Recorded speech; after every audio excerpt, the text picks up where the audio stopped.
Okay,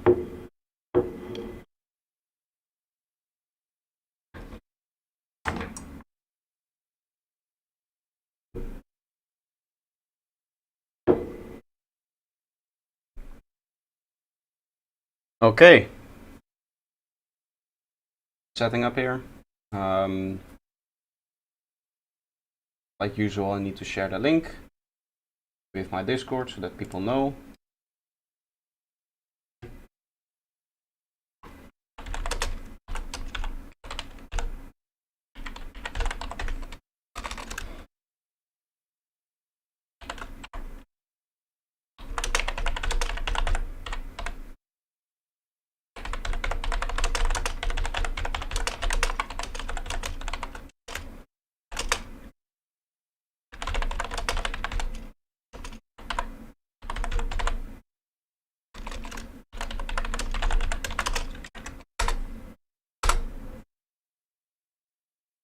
Nice. Welcome. How are you doing, everybody? As you might have seen earlier today, a new EP of mine dropped. I posted it everywhere. So it's on YouTube. There's a full mix on YouTube. There is the stuff on Bandcamp. It is on SoundCloud. It is on Spotify and all of that stuff. So you can add it to your playlist if you also want to listen to it, maybe at the gym or whatever. Thank you. How are you doing, Maine? Welcome. But yeah, the EP is out, and that means that I need to work on new music. This is a high-tech production that I've been working on. As you can see, it's very minimal now. I think I've spent a good few hours on like the sound design and stuff, and a little bit arrangement of this part here. But I'm not really happy with what I have here in terms of ideas, so that's what we're going to be working on. The tracklist is for the EP is actually in the video description if you go to it. So what I'm going to do with this EP, let me find it actually. What I'm going to do with this EP is I uploaded the whole thing, right? So the whole EP is like one video. What will happen soon is that the first music video will be finished rendering. It says that it will be done in 3 hours, but that is like a rough estimate. So maybe a little bit earlier, maybe a little bit later. If I go to the video, it will show you the track list. What I'm going to do for I clicked pause, but it just didn't register. What I'm going to, so here's the track list. This is the track that has the very long intro that you guys all loved whenever I played it. This is a track that you guys really like. This is the one with the dark kick and bass. The Human Condition is the one with the offbeat drop, the one that just briefly played there. And then we have Time Travel and Virtual Reality, which are both tracks. Especially Virtual Reality, this one I worked on a lot on stream. But what I will be doing is over the coming days, the music videos will just trickle out. And the reason for that is it takes such a long time to render, one. And two, in 2 days I'll be going to Burning Mountain, which is a festival in Switzerland. And I'm just going to attend to have a fun party there, to get away for a little bit. Turns out that releasing an EP 2 days before you go away for a festival is not the greatest of ideas. It's been really stressful this week, so it would be nice to unwind there. But that does mean that I need to prepare everything and set up everything in order for me to, be able to just have it come out, the videos. So that means that depending on how many videos I can get finished, they're going to like trickle out either like once every other day or once every like 2 or 3 days, something like that. Or once every 3 days, sorry. Yeah, once every 2 days is the same as once every other day. In Switzerland, yes. Zernes, the south part of Switzerland. But I have to go all the way to Zurich by train and then back down to the south, because there's no direct connection. There is, but there is like buses and many changes, and this way I just go to Milan, from Milan to Zurich, and then you just go back to Zernes by train. It's a lot nicer than the just having to do all of the changes, having to go into a bus and then back on the train and then again higher and higher and stuff like that. That's very annoying. Either way, we're going to be working on this track today. This is a high-tech track. It's super loud, it's super chaotic, so I'll play in 3, 2, 1.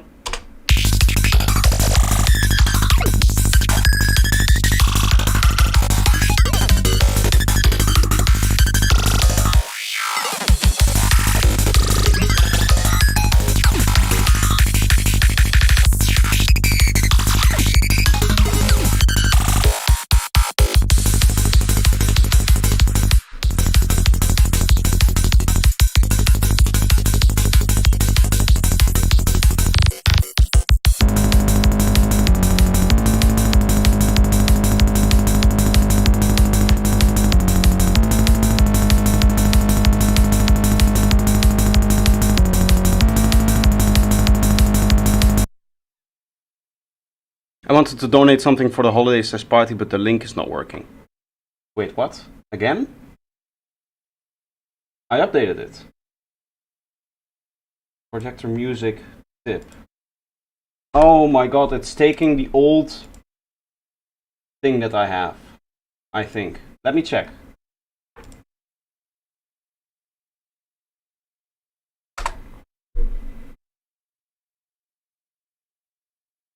If I update it like this, yes, that works. Save. The tip command should also work. Right? Let me see that link at least.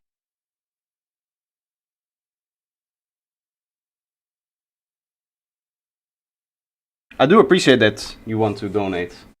It's annoying that I don't have the infrastructure in place to actually do that. Tip. Yeah, this one also doesn't work. Why did I change? Why did that change?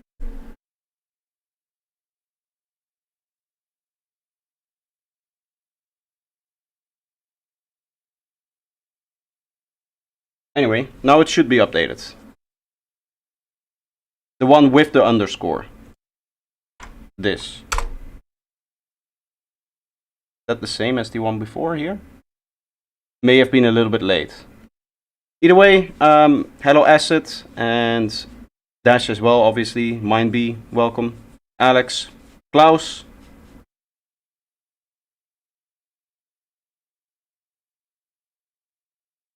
It's so warm in here. What I want to start with is this synth here. This is like a cool melodic idea. Together with the bass line. It's like a simple thing, but it's too basic now, so I want to do a little bit of modulation on it. First of all, we're going to give this a slight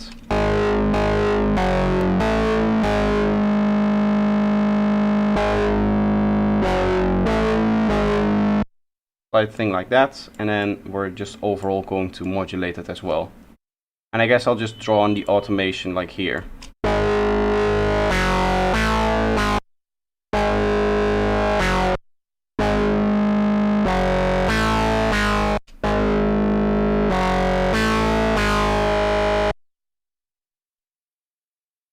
Isn't it worth buying an AC? No, because I'm leaving this place in a couple of months.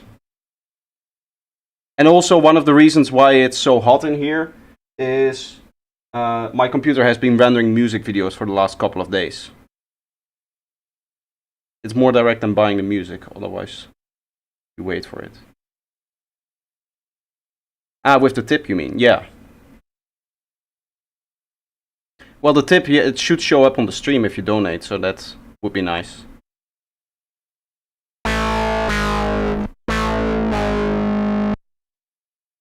Okay, then here we go up again.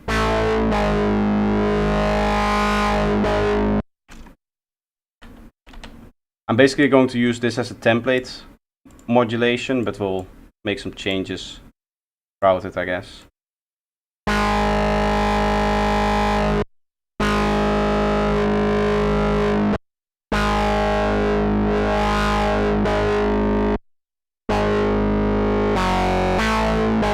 I leave you, I come back later.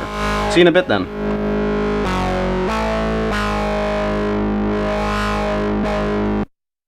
again, we can duplicate this to make some changes to the second part here.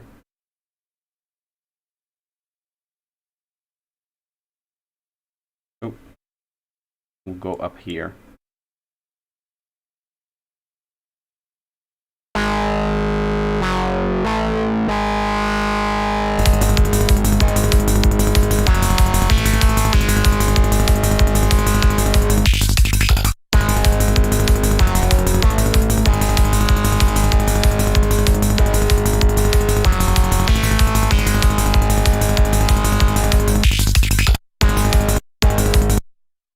That's nice.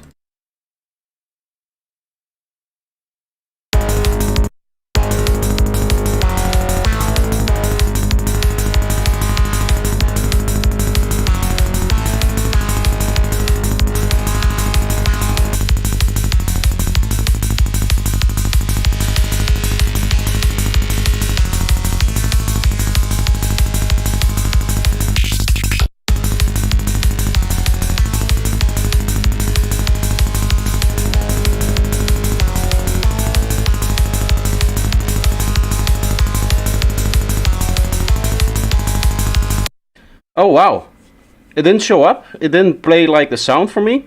But Dash did tip $50, which I very much appreciate. Thank you for the very big support. I wasn't expecting $50.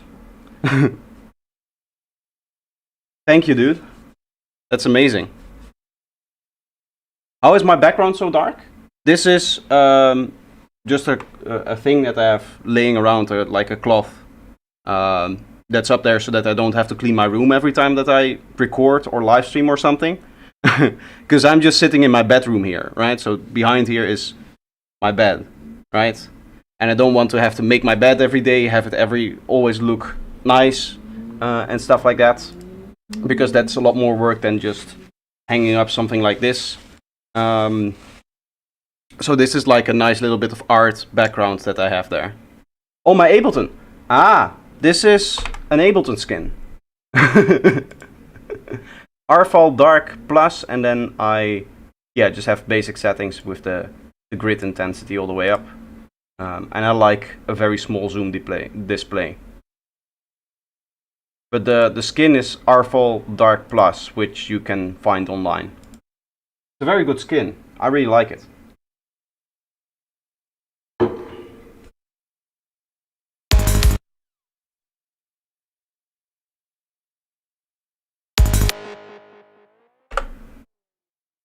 We'll go ping pong.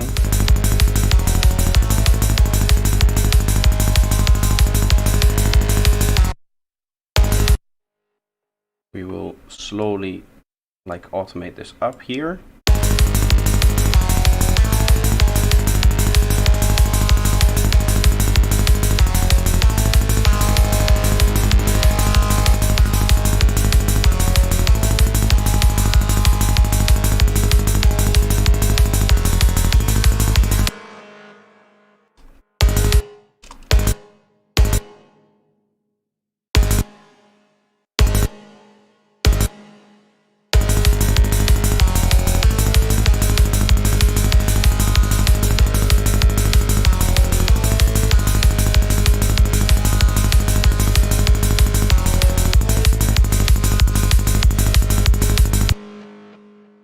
We'll do a little bit of a trans gate effect, but I don't want to go all the way.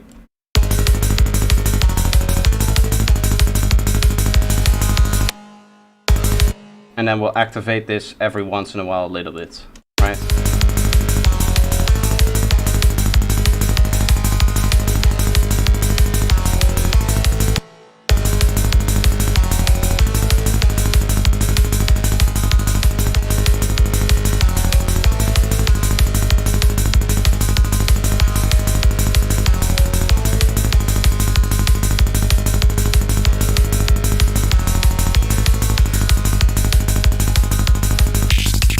What's this sound? Ah, this is something I made from a tutorial by Dadapsai and slightly altered. This is a cool sound. I just spent 3 hours with my headphones making a 145 BPM track. Made me sleep. I need 1 hour break. Back in an hour or so. I mean, I can wake you up if I just make the high tech a little bit louder. If you really want to wake up quick.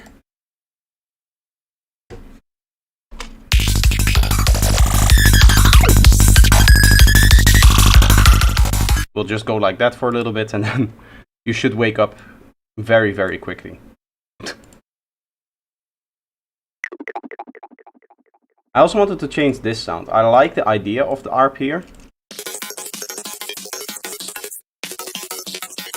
But it's a bit too glitchy maybe.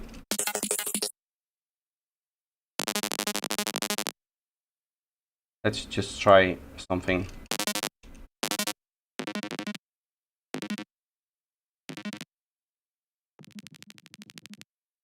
Okay, like that.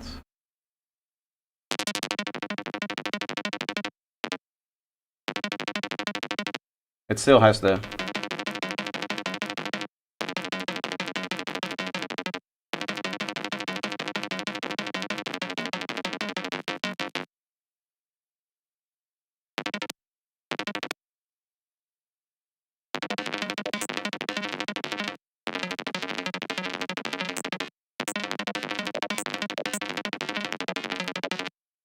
I'm not sure if I'm a fan of the glitch effect on this one. Maybe just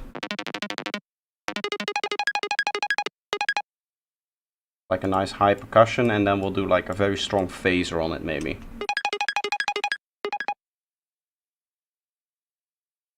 The 36, nice big resonance.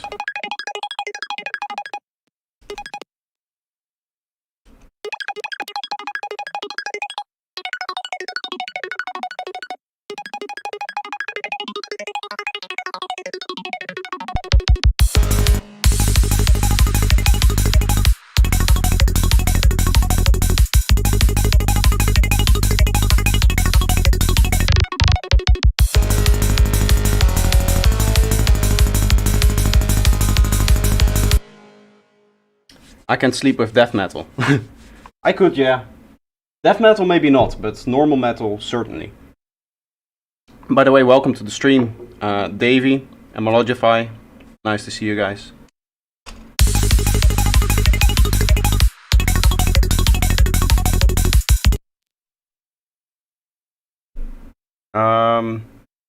What does it's missing a little bit of power now. I guess that's with the new sound design.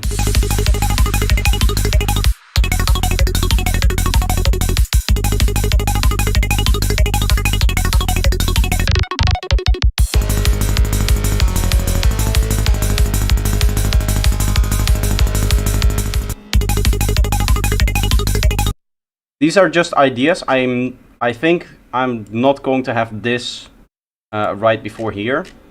I'll probably move this somewhere else actually, for the time being. This might be like second drop material. Let's see what happens if we follow this one right here.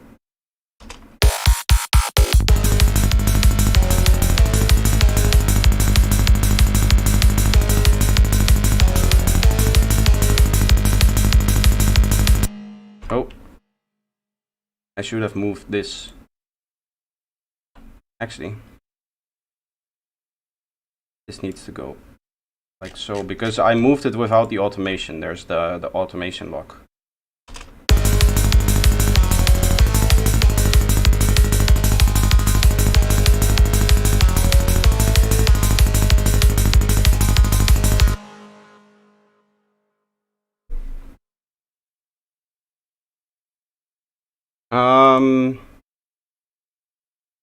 I want to try a little bit of like a glitchy effect on the last part here, just like this part.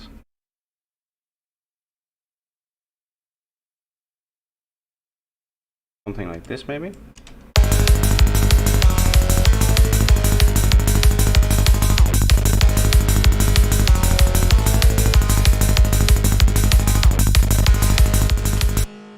And then there should be a way to, yeah, play with the patterns here.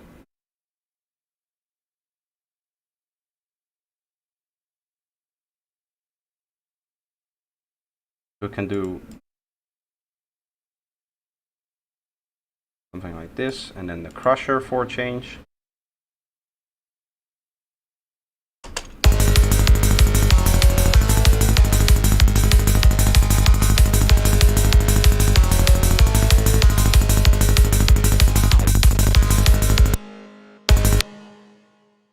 Is there an easy way to switch between them? Like automate that? If I go... Oh yes, nice.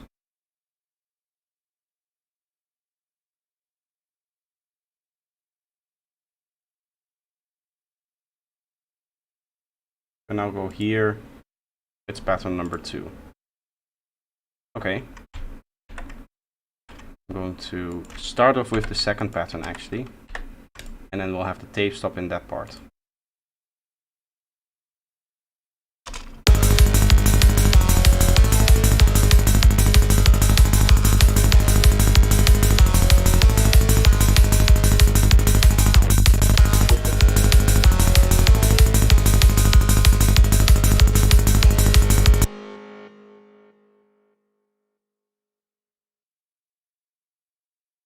It might be cool to do a little bit of like trans gate on and off kind of thing with this one, not the LFO tool that I have. That's like a little bit of a trans gate, but if we just go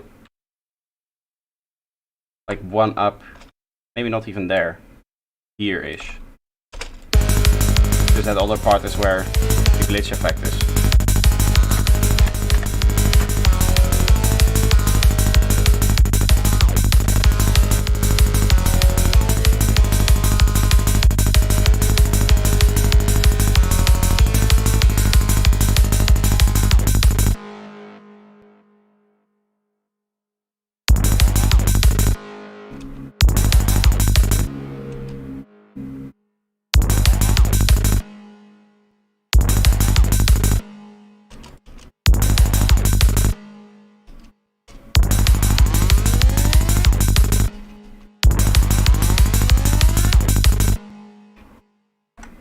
That's kind of funny how long it's taking.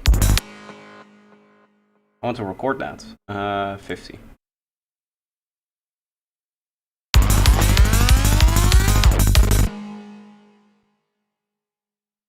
That in and of itself is a very cool sound. Kind of like a happy accident, I guess.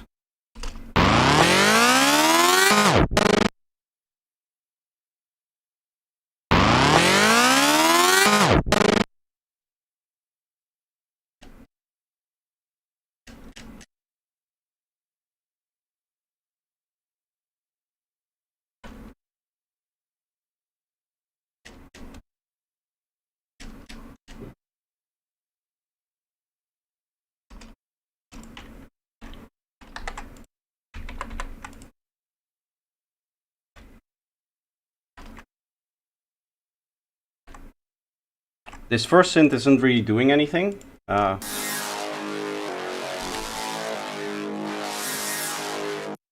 We can add it in as a layer maybe.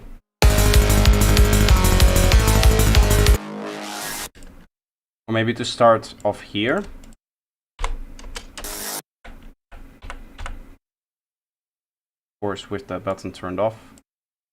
I should maybe have that assigned to a, what's it called, a key assignment.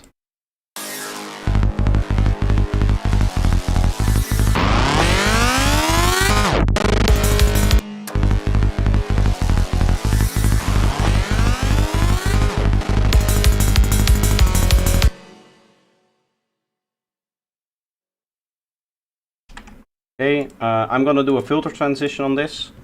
And the way that I want to do that is with my new filter rack. Full kick rack here.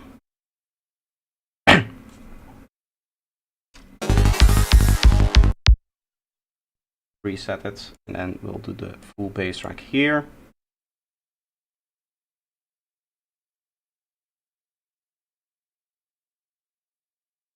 What's the keyboard shortcut again for closing all of the plugins? I don't remember.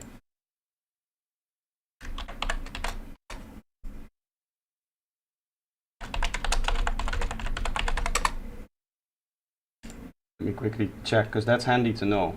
Documentation, keyboard shortcuts, Control-Alt-W. Yeah, so whenever I load this rack, I should just press that, and it should be okay. No processing for now.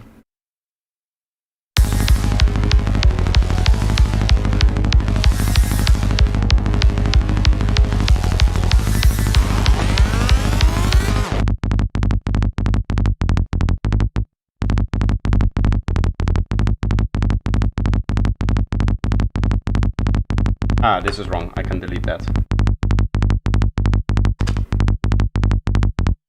Hello, Matt. How are you doing? I mean, it's morning for you, but not for us.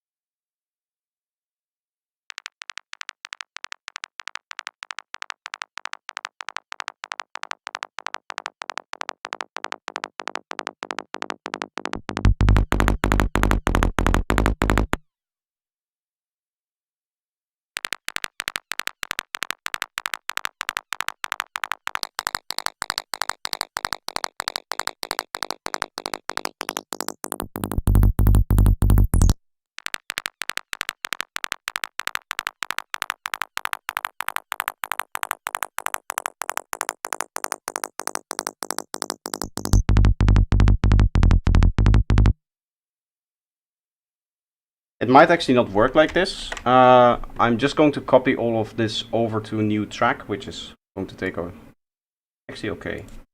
I thought it was going to take longer, but I guess we'll have to do our kick and bass transitions on a different track then.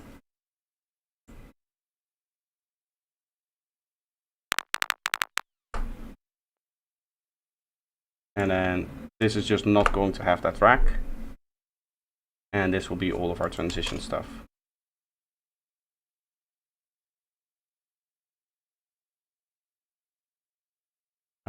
So it's gonna go like this, right?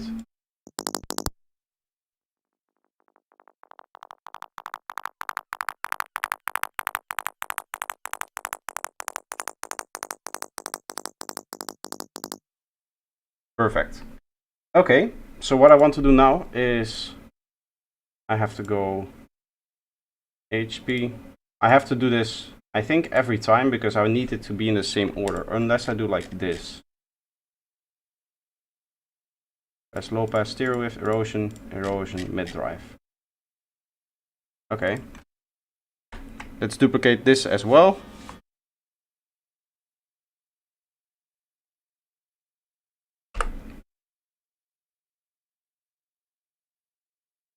There and there. Then we remove the part in the middle.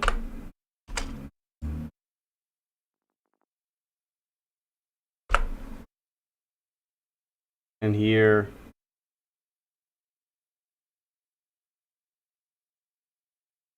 mid drive, erosion. For some reason it removes the thing that you had selected before, which is very annoying. Stereo width, low pass, and high pass. These are different racks, so I cannot just copy paste them over from one to the other. But once you have it, it should be okay. So from here to there, and then we just delete all of these extra points that we have.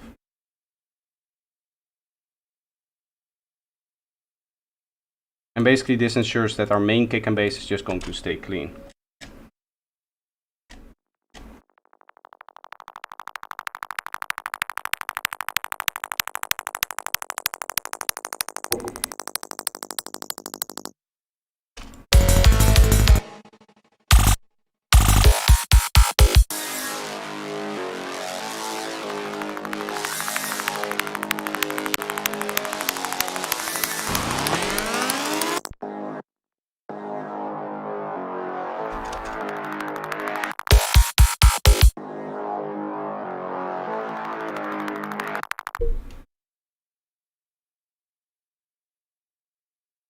I had that issue where it was deleting the lane that you were looking at. Yeah, I remember that. If you copy it over and paste automation from one to the other, it would paste it on like a ghost track, and anytime you clicked a different parameter, it would just snap over to that other parameter. It wouldn't actually save it to the parameter that you were listening to, or that you were automating.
Okay, so this is... Let's record that so I can... Yeah, so we can make the kick do the same thing, essentially, here.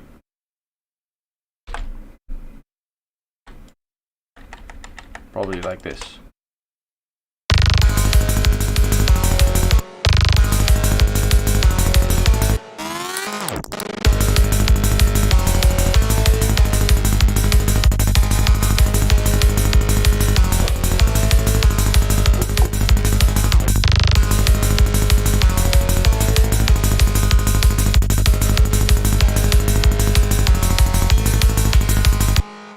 Do you want to change the melody sometime here? Maybe here we go.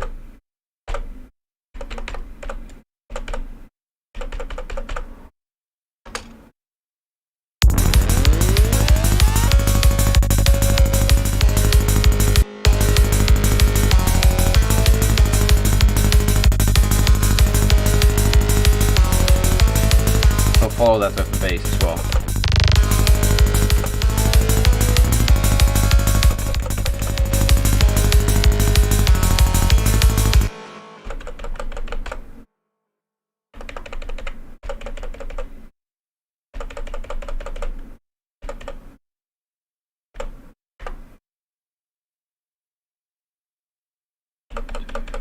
Seven.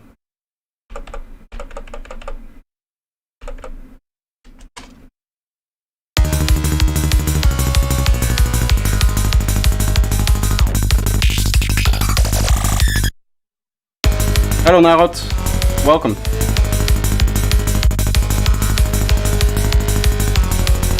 A lot of new names the last few days in my stream chat, I really like it.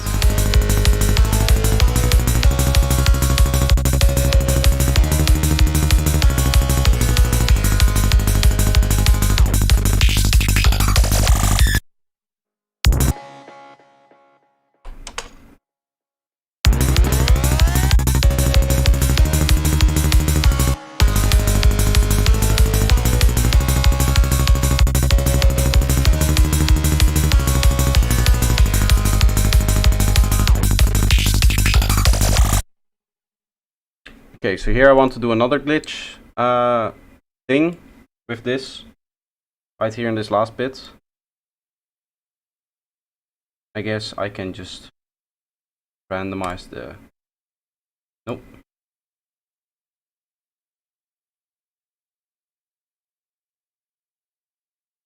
The effects.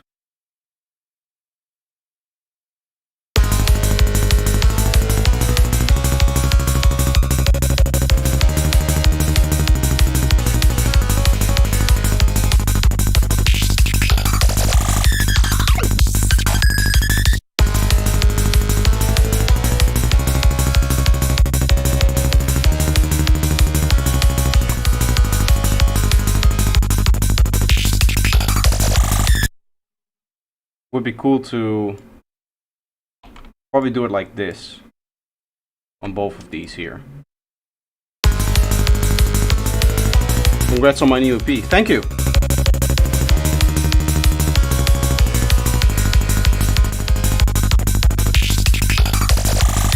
I hope that you're enjoying it. I hope everybody's enjoying it.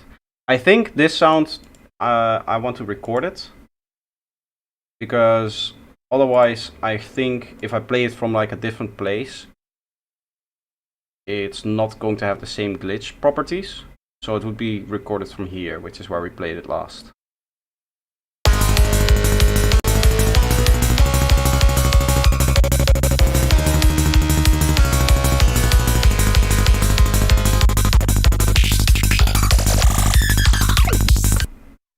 I do really like that.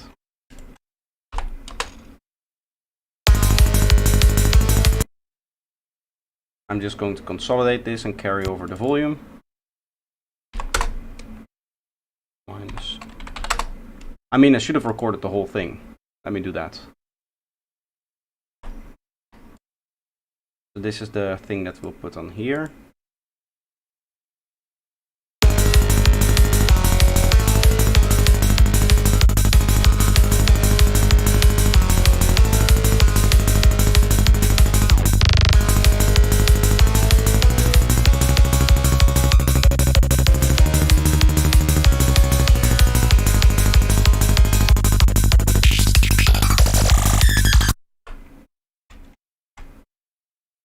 Like that. I need to check if both of those glitch things are like the same pattern, because it does use a seed, so it is like actually randomizing them according to the seed.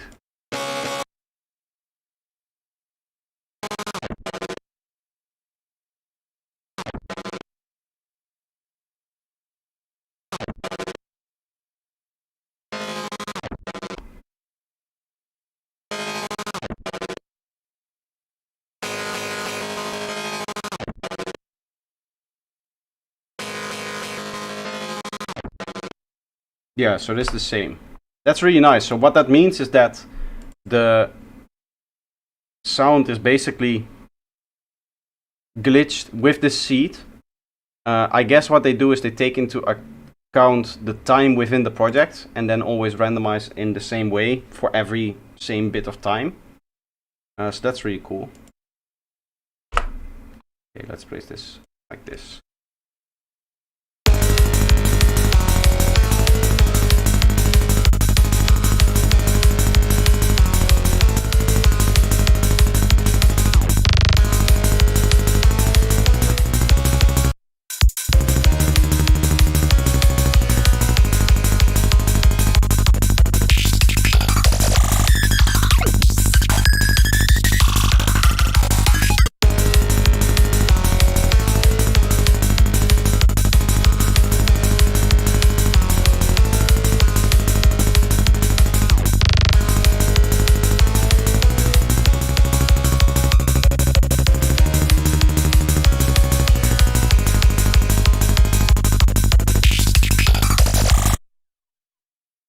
That's nice. I like this as like a transitional element. From here we can go back into some crazy stuff, some crazy synths.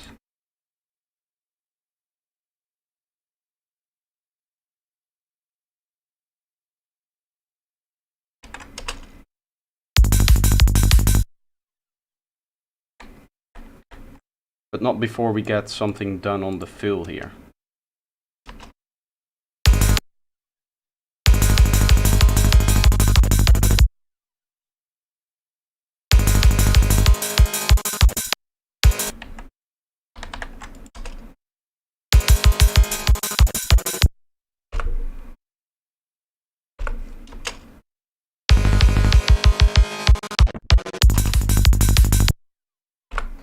Maybe just like this.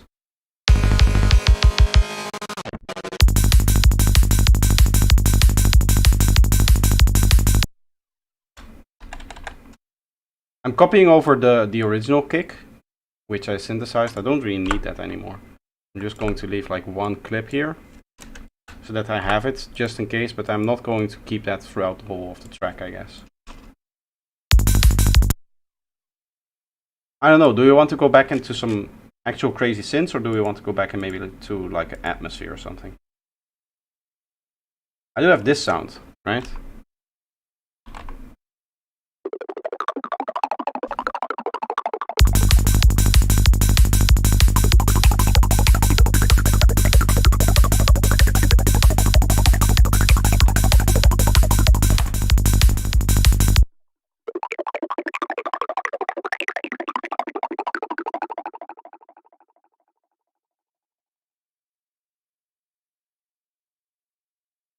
Wait, let me check something.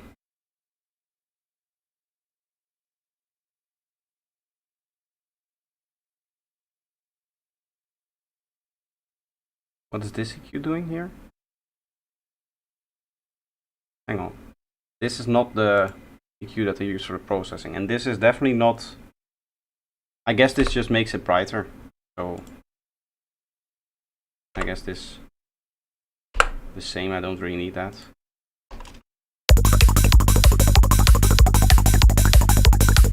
And that would save me a whole bunch of, you know, latency, I guess. This does not have any other linear bass on there.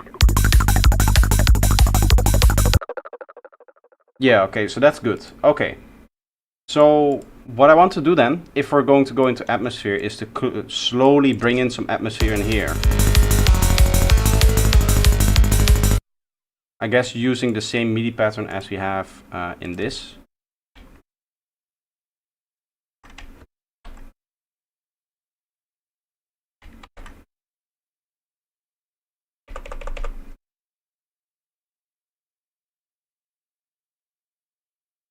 Just want all of the first notes from there.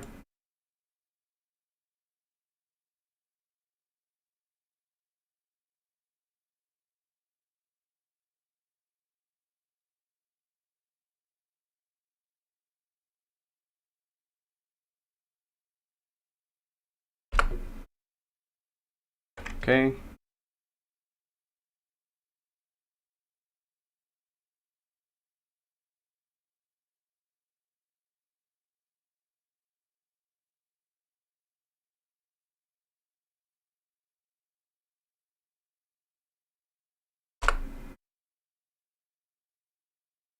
Go like this and maybe make this longer as well.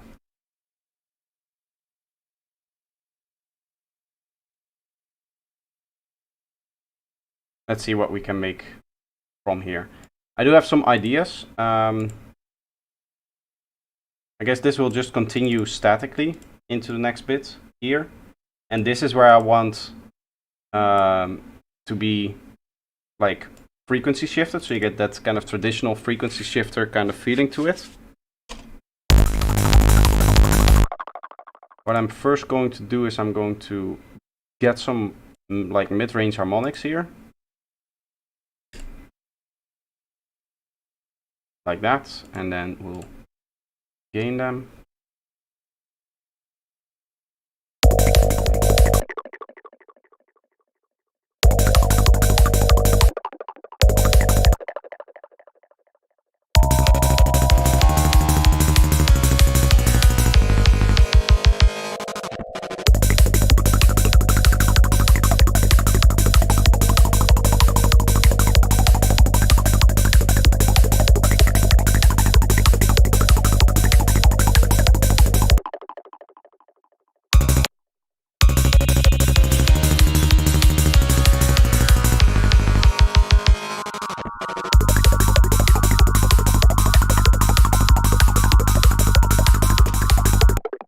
This is how you make these kind of traditional psytrance atmospheres, I guess.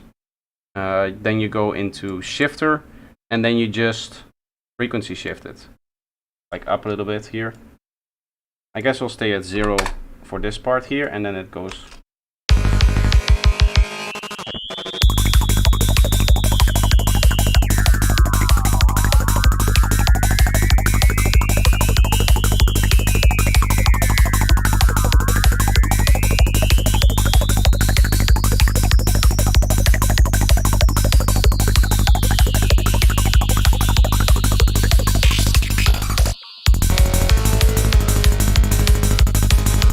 part here, it's slowly coming in.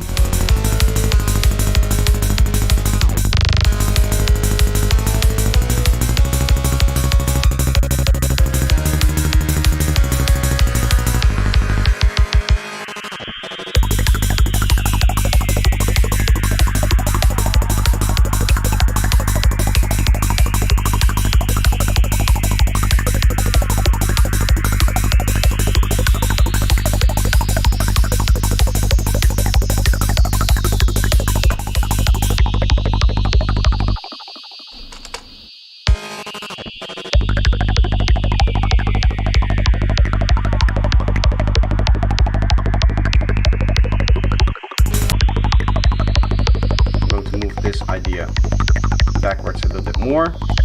We should probably also work on an intro for this. And looking at where this is, like within the track, there should be 1 or 2 sections before it, like I have now with the drop. I'm just going to paste in all kick and bass for now, and all of the edits I'll do later. I mean, I know that this is going to be a fill, for sure. And here.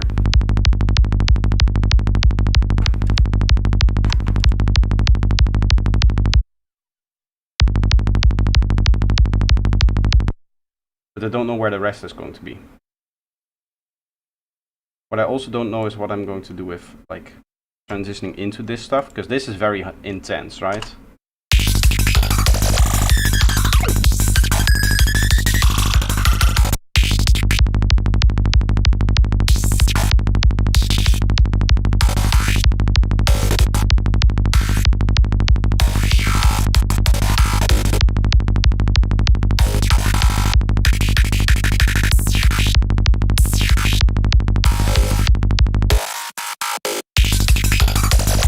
I guess that can work, but we cannot use the same ones over again. I can keep the first one, that's actually a really nice one. But for the other ones, we have to change them up. Because it cannot be the same, because the other ones are like tied to the fill.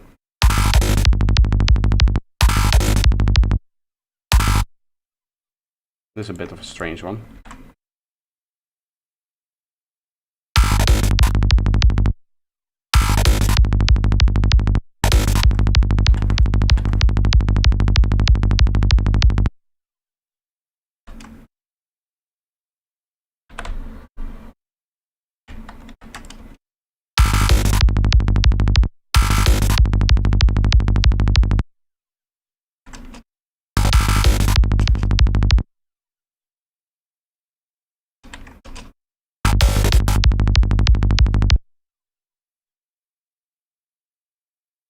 So that's there. I have this here as well.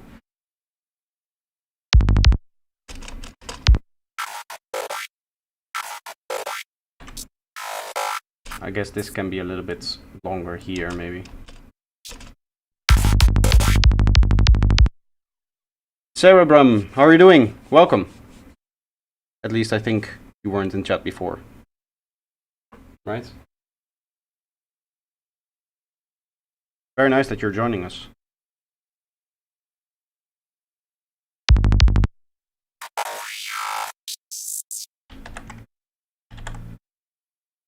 It's very cool to see how everybody's reacting to the EP, because I've gained a lot of followers over the last month. So all of the new people coming in contact with what I do is very cool to see that they are still super excited about it, and that they enjoy it, right? Because I think a lot of people, they don't really know my music when they first join the channel for the tutorials. Because at the end of the day, people join because they want to learn music production, and they don't really think about, oh, this guy must have some music, let me listen to that, stuff like that. And that's normal, right? I don't expect everybody to go out anytime you are looking for a tutorial and just see if you can find the music that the person produces. I don't do that, so it would be hypocritical of me to ask that from others. But it does mean that once your music comes out, a whole bunch of new people are suddenly you know, they suddenly hear your stuff for the first time. So it's nice to see that everybody still reacts to it well and that everybody enjoys it. It's always a little bit scary as an artist, you know, putting your music out there, even for me.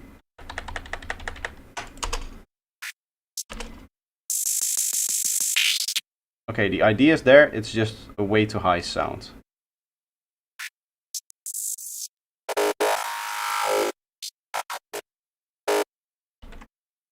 This one can work.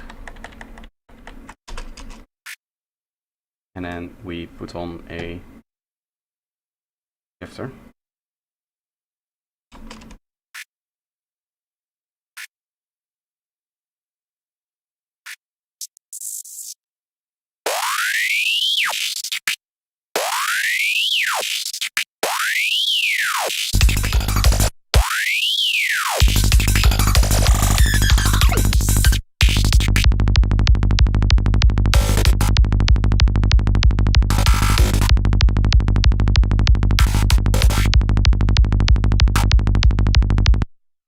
Okay, so for that we need something still. I'm going to grab this little thing here.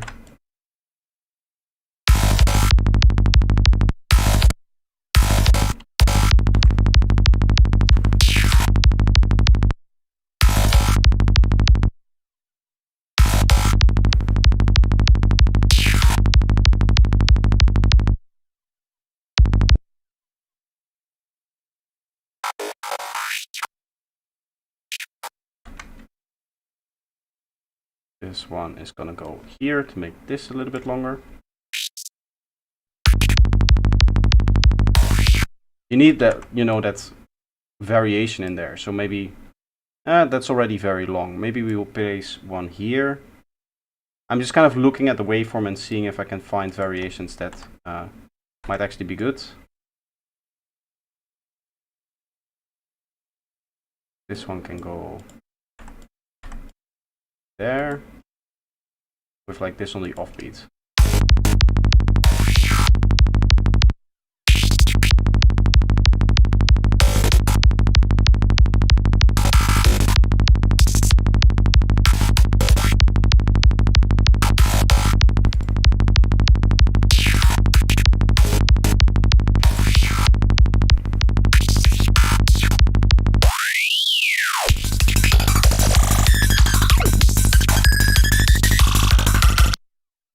Obviously that energy transition, that energy level switch is too much.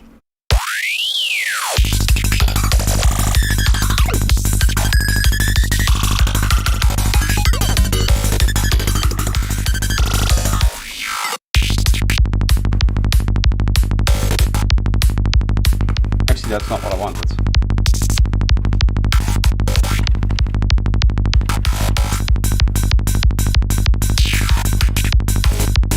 Maybe I do want the snares, actually, thinking about it now.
Sometimes I've found that while I'm rendering the videos, right, the music videos for the EP, which for those that are new, I do like the visuals and stuff like that.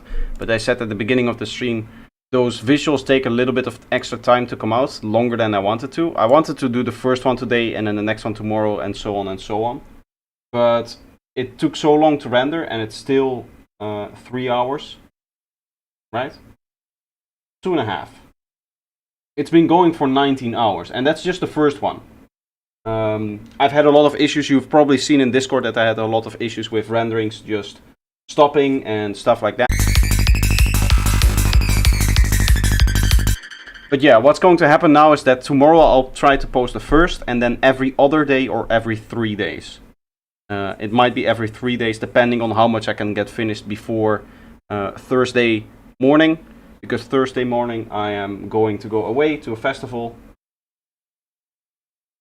So that's, yeah, that's why, essentially.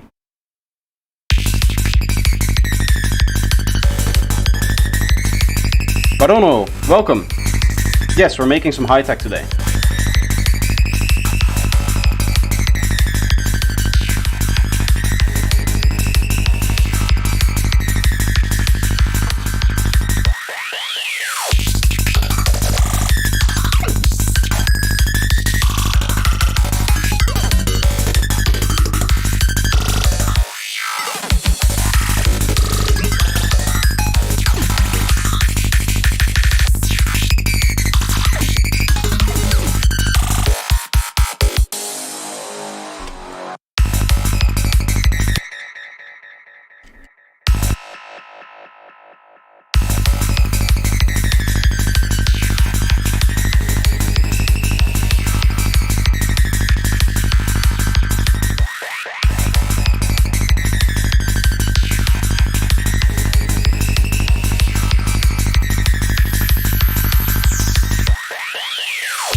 A little bit more of a...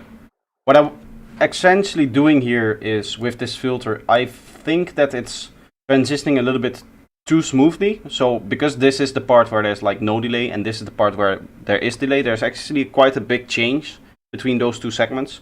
So, in order to make the transition a little bit better, I make it a little bit more jarring by having this filter in there.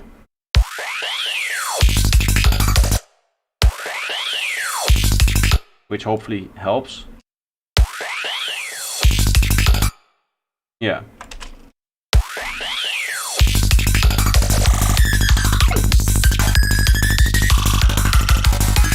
Can even go a little bit lower here.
Nice, that's what I want. I want to give enough space for this fill to kind of come in, and then we go into this sound here.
Okay, so I think that this is a good point to go into a break with the structure that we have now. Like, this is nice. To be honest, I'm not that big into the high-tech genre yet in terms of like layout of the whole track. I haven't like analyzed the tracks and stuff like that, which is always a good idea if you're going to make some type of music, is to just have a few tracks as reference tracks that you can quickly analyze the structure from. But I haven't done that yet. So I don't exactly know where things are supposed to be. I believe that for my last high-tech track, I made things basically without a break, if I remember correctly. But I would need to pull it up to see. If there are any high-tech producers in here, then obviously let me know if there are things that I can improve about the track, right? This is just me diving into it, so I don't actually know. This is the high-tech challenge one, that's very old. There's this one here. I believe this like just doesn't have a break. Maybe a very small drum break at some point, but the rest of, yeah, so there's this drum break here. This thing. Amici Leoni, io vi saluto. This is kind of one of those glitchy breaks. Sierra 1, we have a Black Hawk down. Down. Down. Down. Down. Down. Down. But the rest is all very strong and continuous. I think what I want to do here is I want to do like an actual small break. Probably like 8 bars. I don't want to go too crazy, right? But just a place. We already kind of have it here, I guess.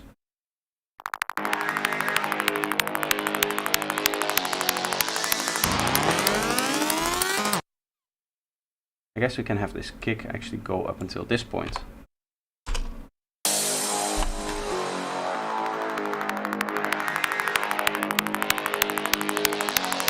And then we make the automations go to here.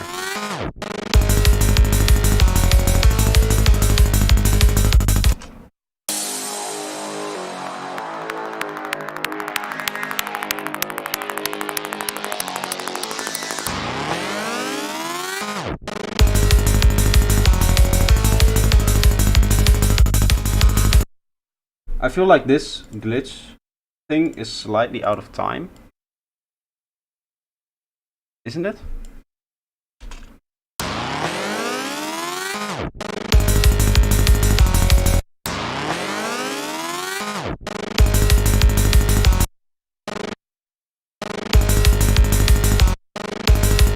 It doesn't seem like it, but it does feel like it.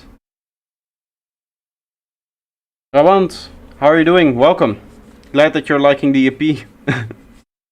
It's so nice to get all of the messages when you put something out like this.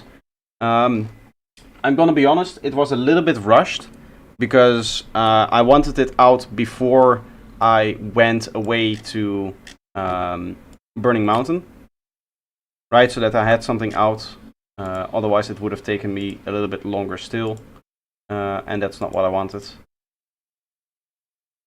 But it's really nice to see that everybody enjoys it. And the music itself is like, it was done, it was finished, I just had to put it out. The only thing that I could have maybe done better was to wait for the music videos to be 100% finished, and then, only then, you know, look for actual release. And that's what I'll be doing from now on, is I'll only schedule the release once the music videos for the release are done. So that anytime that I publish something, it just comes with the visuals, right? Because now you guys have to wait a couple of days for all of the visuals to come out, and each track is going to take a while to come out, right? Maybe 2 or 3 days per track. Which, technically speaking, if you look at it from a YouTube algorithm standpoint, that's actually better to do it like that, to publish like every other day a track or something like that, or a what should I say, a video, because then people keep coming back. One of the things that I've done now is that I have now like made 5 videos that aren't really that interesting, because the main music everybody has already heard, kind of, technically. I know people will still click it because there's going to be nice visuals, but it could have been better, is what I'm trying to say, I guess. That's a nice one. Also, this pack is coming soon. I just need to do rides. I have percussions done. I have open hats done. I have the kicks done. I want to do crashes. I want to do a bunch more claps. Bunch more hats, maybe. And then loops and fills. I'm not going to do that for this pack. I'm going to make a separate pack for that. That's right. Yes, for the next EP, yeah, that's something that you learn, right?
What if I make this the beginning of it, that it doesn't have that strange?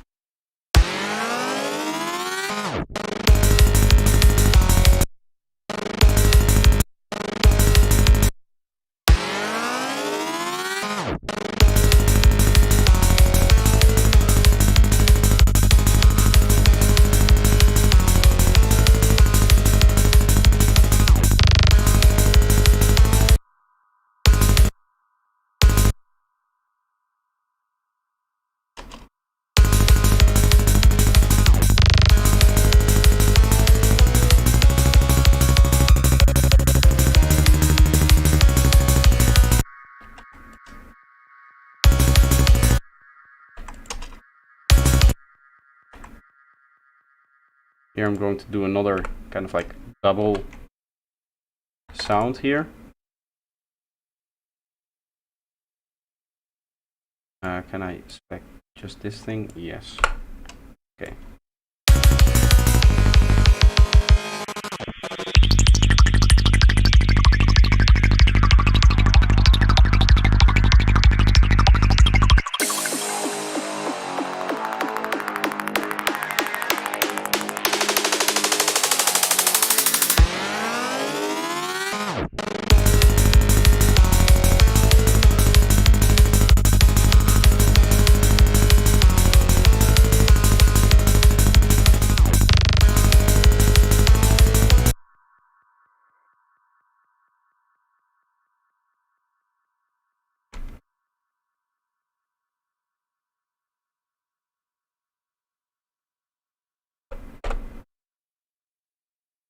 Okay, that's 140, that's what I want.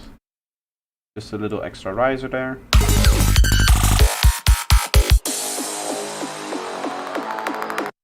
I need to start adding effects to the stuff that I already have, because idea-wise this is very good. It just needs extra like stuff in the background, extra help. Something like this in here.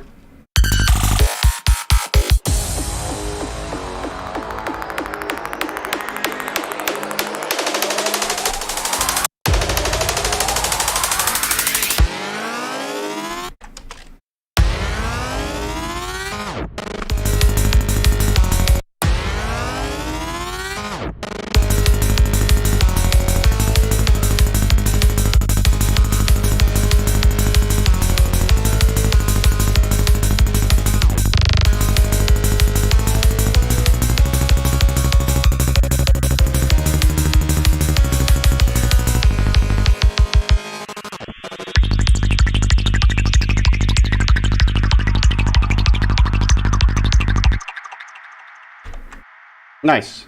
It's getting nice and crazy. One of the things I do have to do is get myself a drink, and while I'm doing that, while I'm getting myself a drink, I might as well take my little break, and then once we get back I'll just continue working on what we were doing here actually, because I want to do some like kick and bass changes, stuff like we're doing here as well. But in the meantime, I'm just going to put on the other high-tech track that I've been working on. Or that I haven't been working, that's finished actually. What I'm probably going to do is save all of these high-tech tracks that I'm experimenting with so that I can do like one EP of them. And then just have one EP of this kind of music come out, and then I go on to the next genre. Because a lot of people have been asking me to investigate Goa. Like maybe a dozen people over the last 2 to 3 weeks have asked me to specifically look at Goa. Right now I'm still too busy with all of the high-tech stuff that I'm doing. I want to have like one side finished and then I go on to the next, right? I don't want to start messing with all of the genres now, right? Because that will just melt my brain. But yeah, so I'm going to put on this track. I'm going to take a little bit of a break, and then I'll be right back, and then we'll continue on working on this one. And once I have like 4 or 5 tracks, I'll just release all of the high-tech stuff as an EP. And that should be fun. By the way, welcome, Me Tal.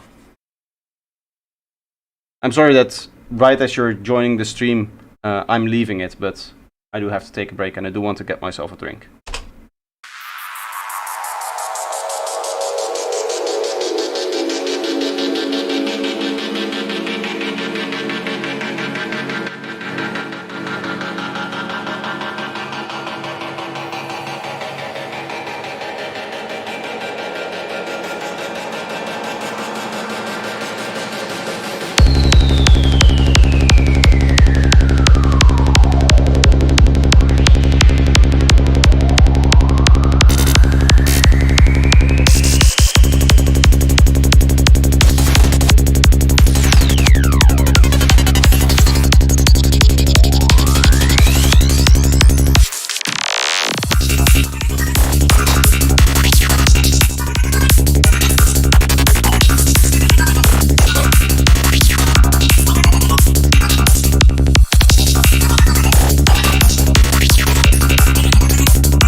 Leoni, io vi saluto.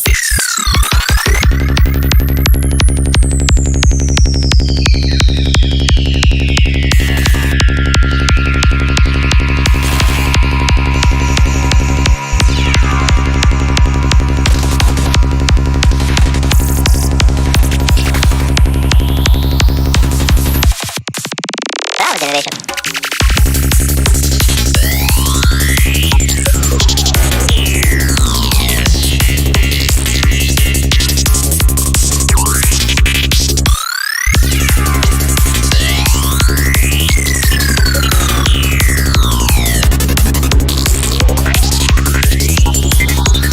Amici Leoni, io vi saluto.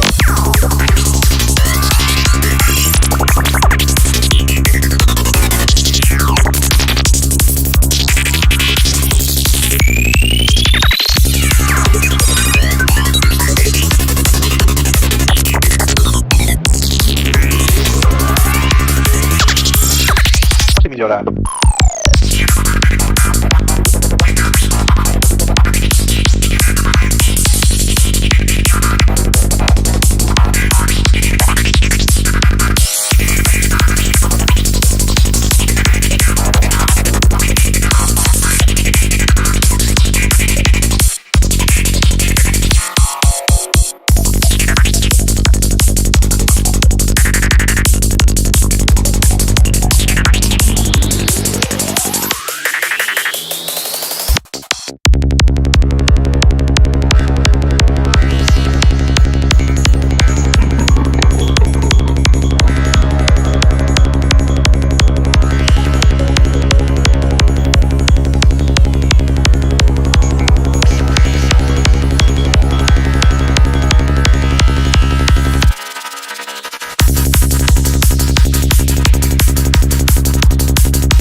Amici Leoni, io vi saluto.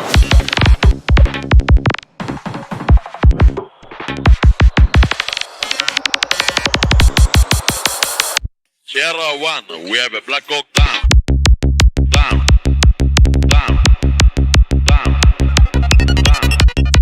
Down. Down. Down.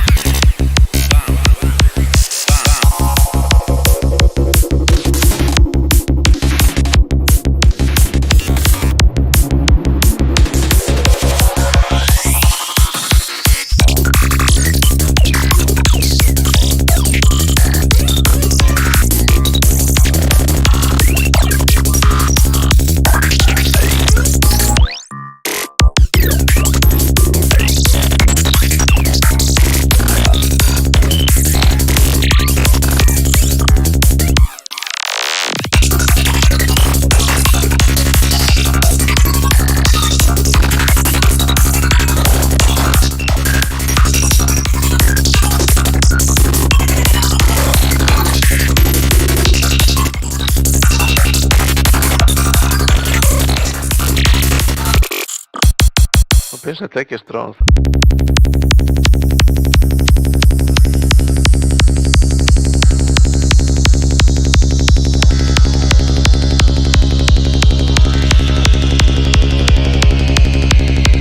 Colorful, vibrant energy in this track. Well, I'm glad you like it. I really enjoyed how this one came out as well. Sorry, I need to fiddle behind my back here, because otherwise I sit against the back of the chair too far and I just start sweating on my back.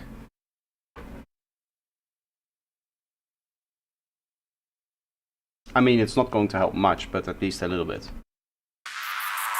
Oh, here.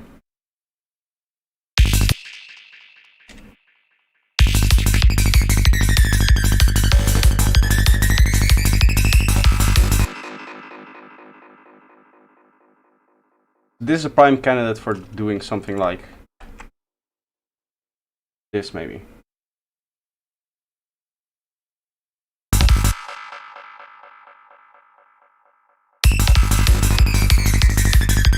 Just a little fill to make it more interesting, right? That's what you want to do.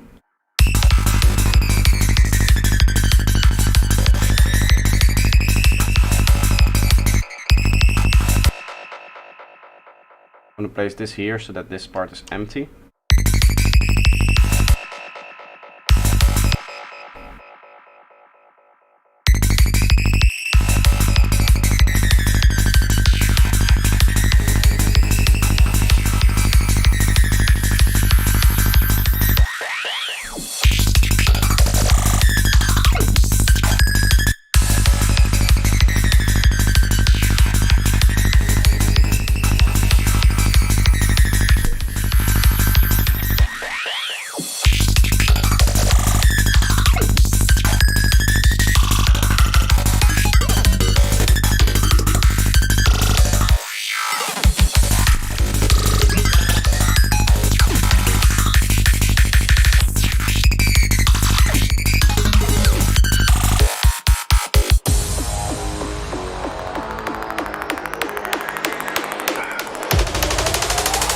Nice.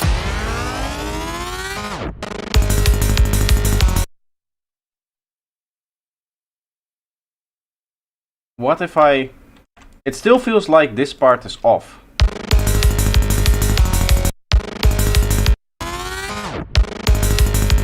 I think I know what it is. I think the tape stop happens too early.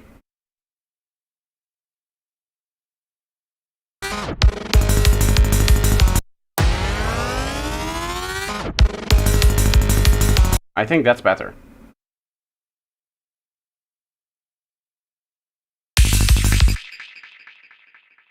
Okay. Little trick that I want to try here is to do this.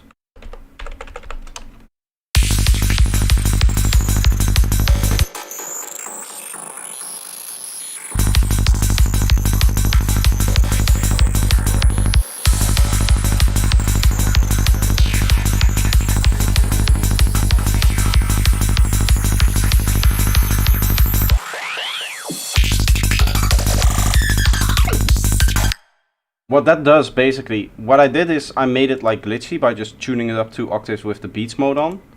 I think you can also do it like this.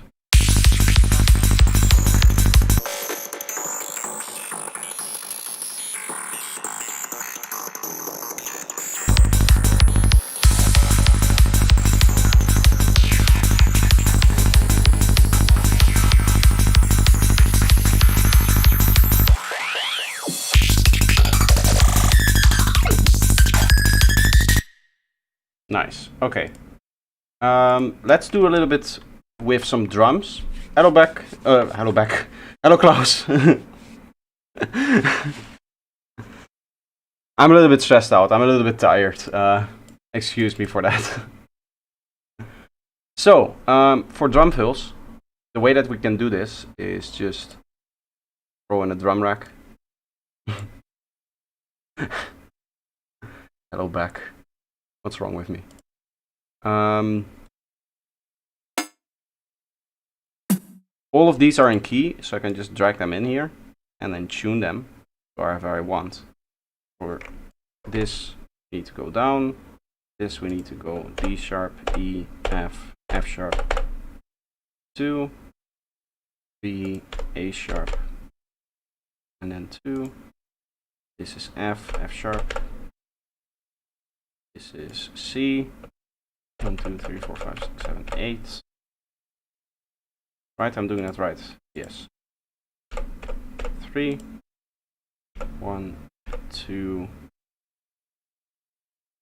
3, 4, 5. And then 2 here. Now all of these should be the same.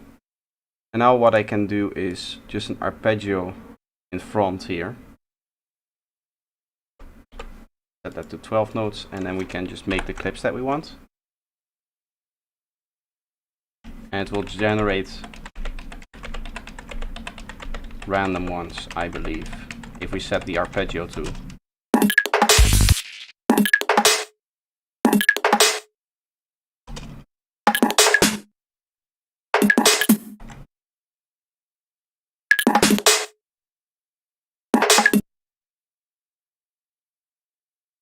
Okay, I like that. I do want it to be a bit darker. So what if we throw in a pitch shifter here?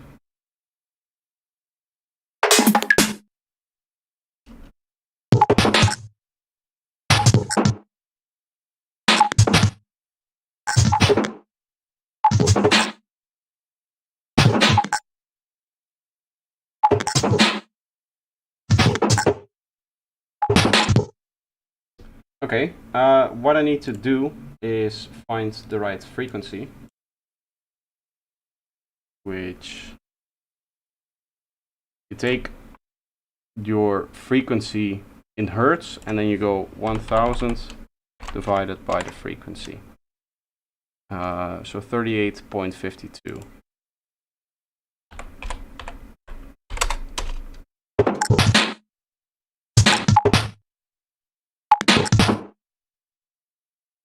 That's kind of cool. With some edits, we can make that a lot better.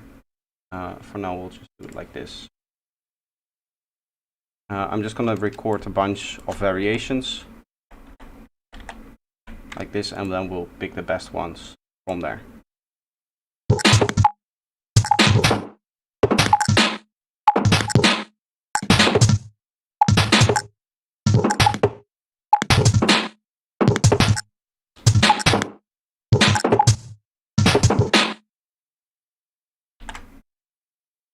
Okay. Now with the pitch shift, I can turn it back up one.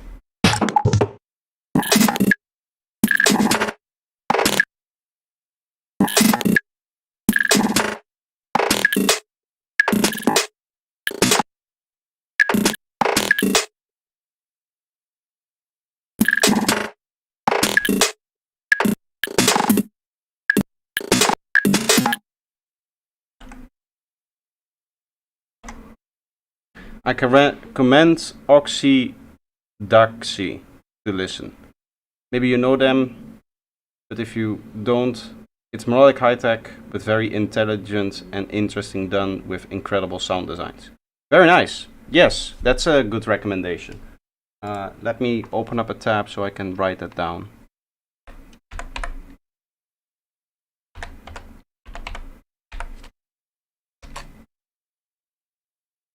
Yeah, I'll remember that. I have it in a tab so I can just open it whenever.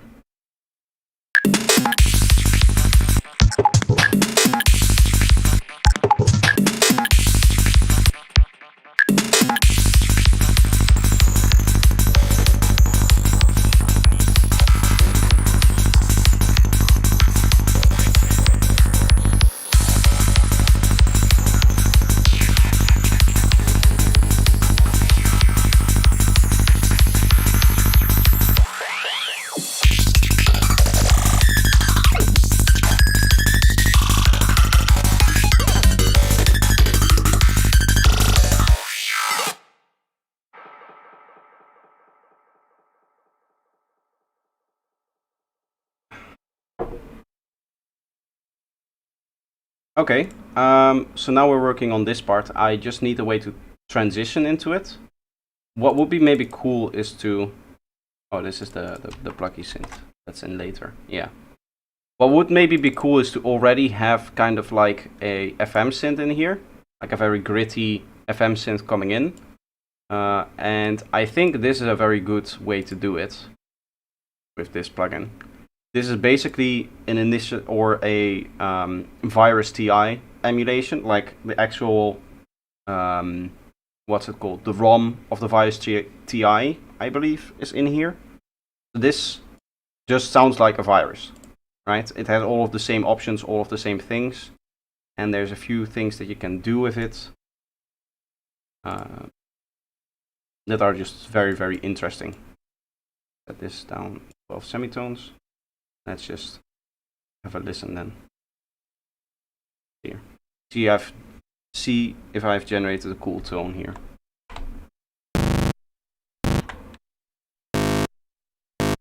Kinda. It's not gritty enough, I would say. Maybe a different wave.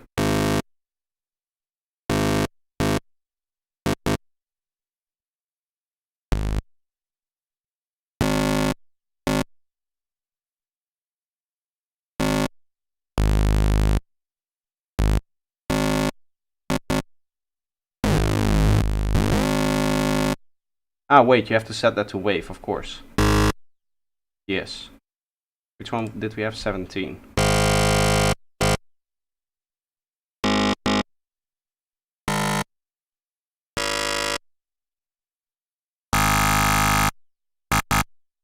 That's kind of cool. We go with a high pass serial 6. Serial 6 is 24 dB per octave, I believe.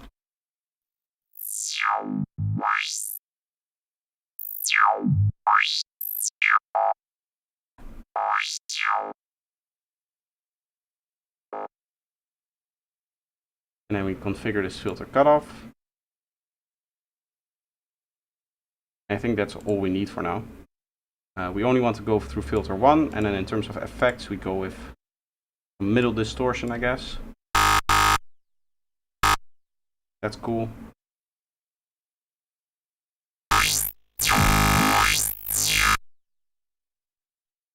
Nice and strong sound. This and Viper is my favorite synth for psytrance. I like this synth. I don't like how heavy it is on the CPU. Well, obviously it has to emulate like the whole thing for the Virus TI, which is what it does.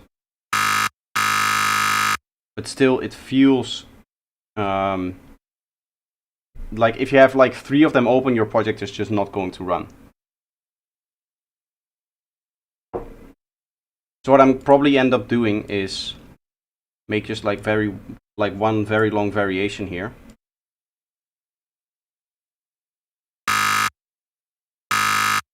And then with a MIDI, we'll get a few LFOs here. We map this to the gate. 16 notes, and then we can just set it to random. Duplicate this. I map this to the filter cutoff.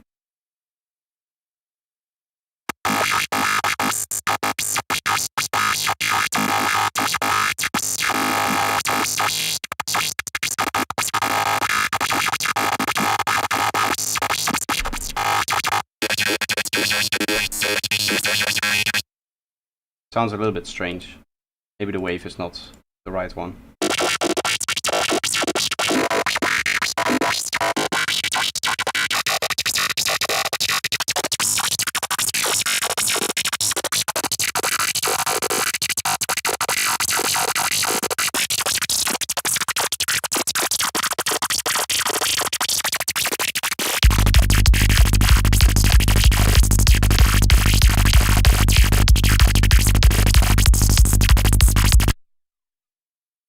Yeah, I still need to do all of the effects and stuff like that. I think I'll freeze it first so that I don't have to worry about the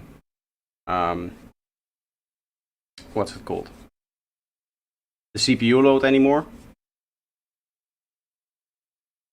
Because again, I am rendering music videos. That's still a long way to go. I was hoping that that would be finished before the end of the stream so that I can actually show the first music video, but I don't think it will be.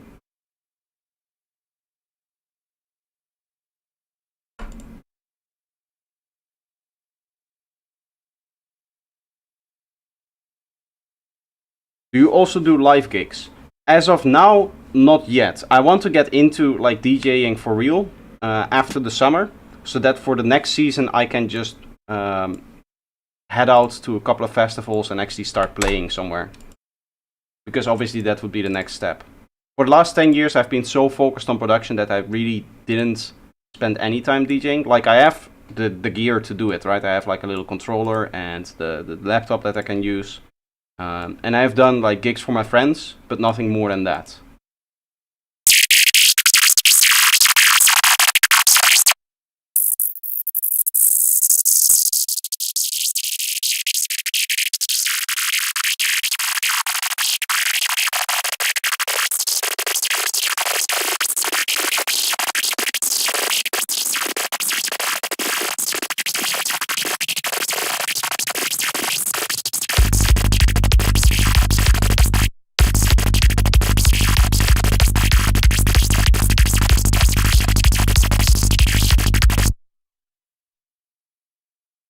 wait.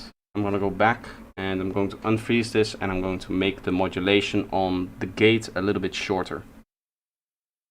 You will book me. That would be nice.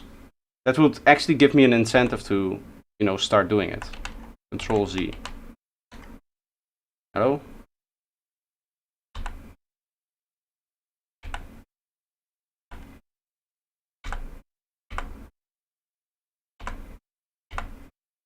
Okay.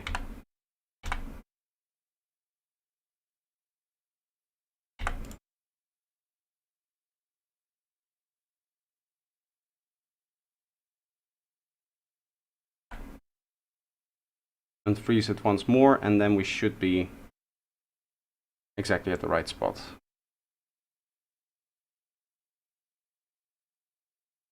Yeah, stereo spread, the stereo width is one of the most important things. So before that it was completely mono, and what the stereo spread does is it just makes it stereo. Right? Okay, so this is going way higher than 100.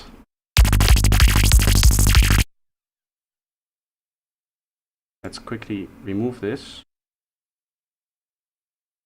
I can see.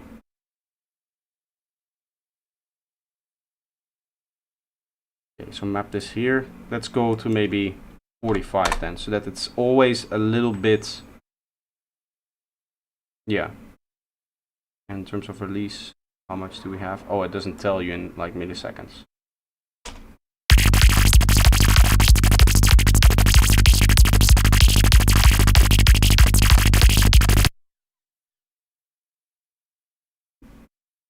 It's maybe a good idea to have like a phaser on here. Is there a way for me to synchronize this phaser?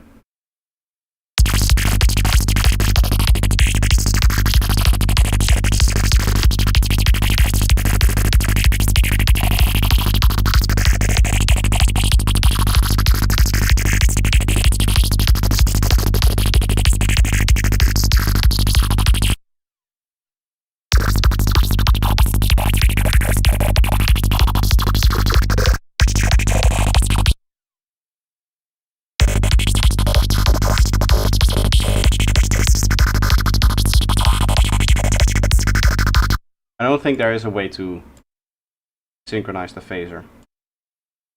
Okay, we'll freeze it now, and then we'll put on the phaser.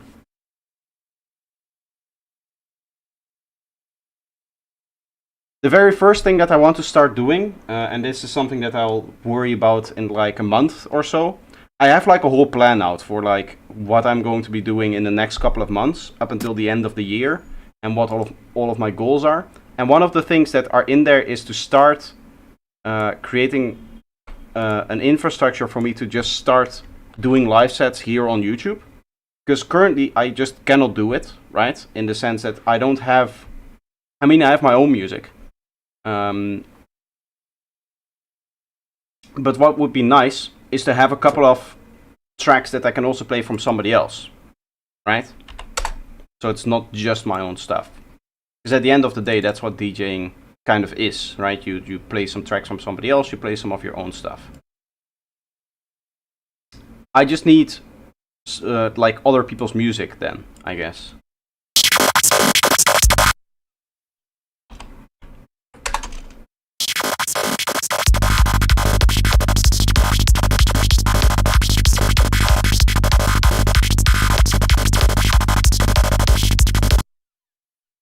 Okay, so let's go tools.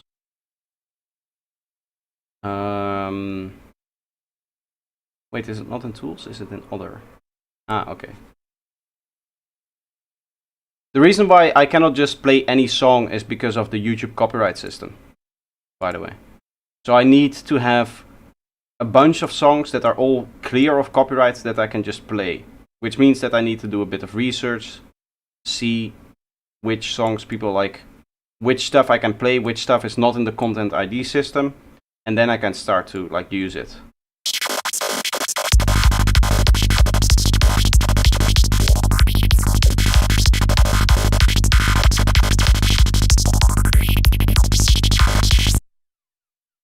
Okay, then we'll place this on here. We'll do 8 bars.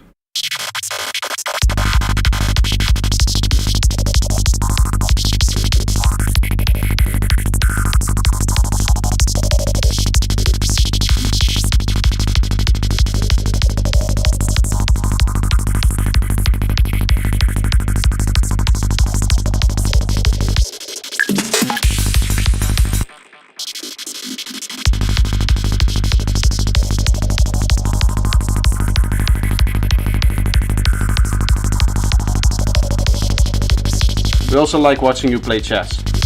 Today's not a good day for chess. I don't have the mental capacity today to do chess.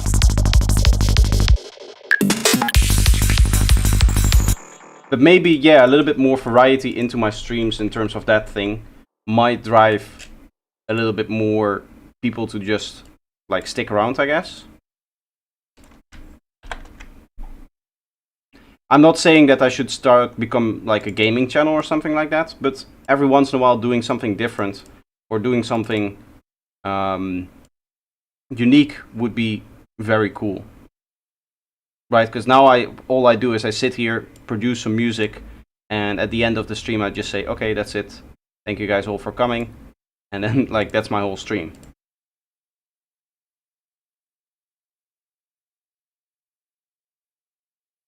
Are you releasing your high-tech tracks too? Yes, yes. I will be releasing the high-tech tracks too. I don't know how and when. In terms of like, do I do it as individual tracks, or do I wait until I have enough music to make an EP, or stuff like that, right? I have no idea about how I'm actually going to do it. This is actually a very interesting technique. I want to experiment a little bit more with it. Maybe doing it like this.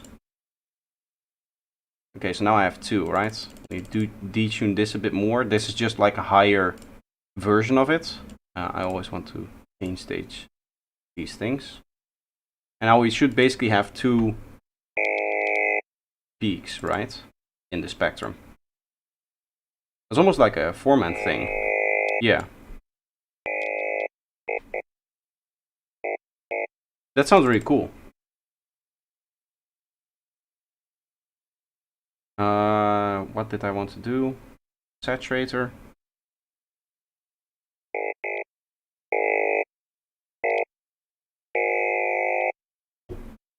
Turn this down by a lot and then up.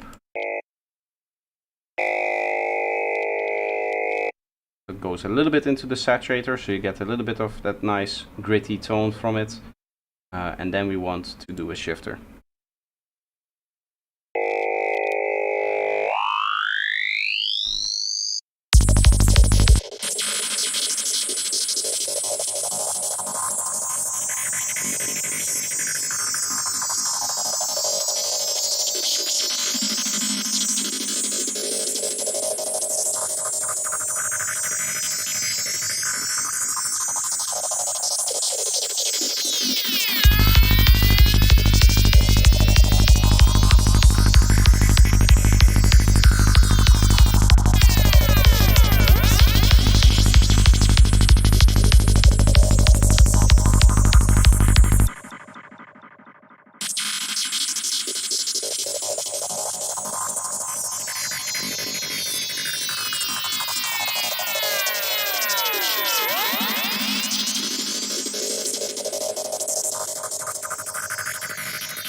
Maybe what I'll end up doing to solve my problem with not having enough music to like DJ consistently is to have a place where people can post their music specifically for then like my DJ sets, so I can start building up a catalog.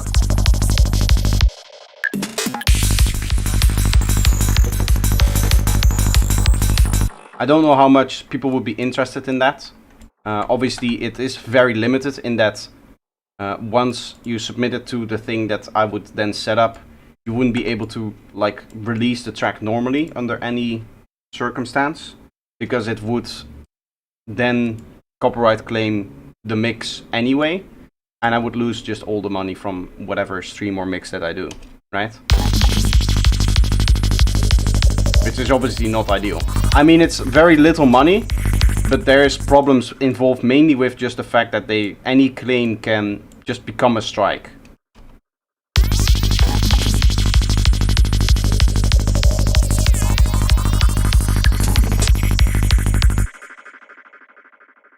That's my main problem with it. It's not so much the fact that, you know, you lose those $2 that you make from one stream, not even, right? The stream makes me, in terms of ad revenue, I guess $1, maybe, if I'm lucky.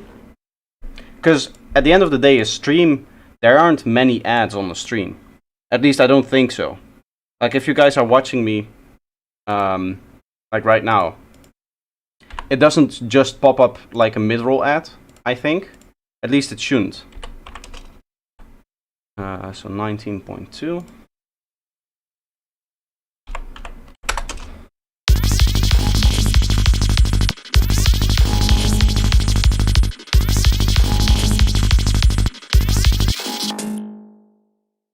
Okay, and now we go Transgate. Oh, Sleepwalker.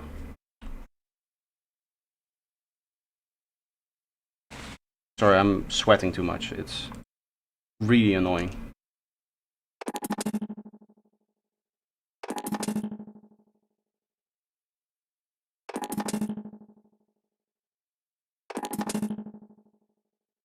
Wait, why is all of this stuff out of sync?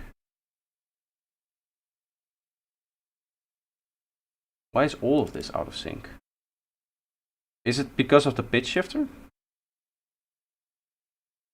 Ah.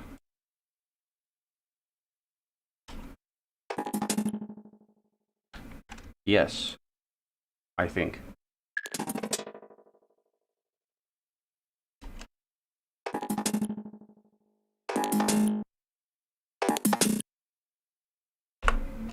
That explains why it sounded strange to me.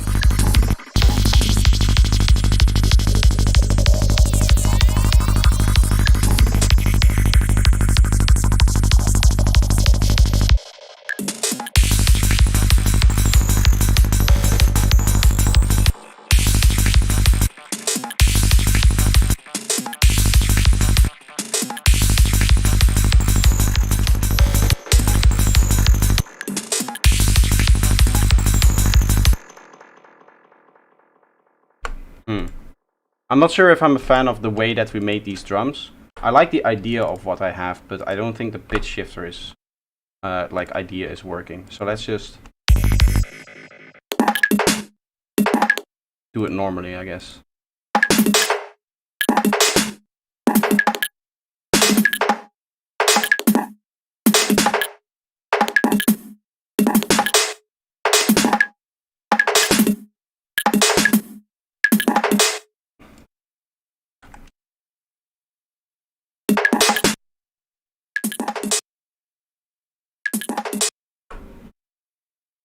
Here I have an idea.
Okay, so now we grab another one actually.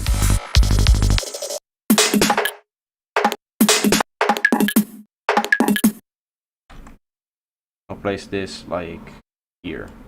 Right? Yes.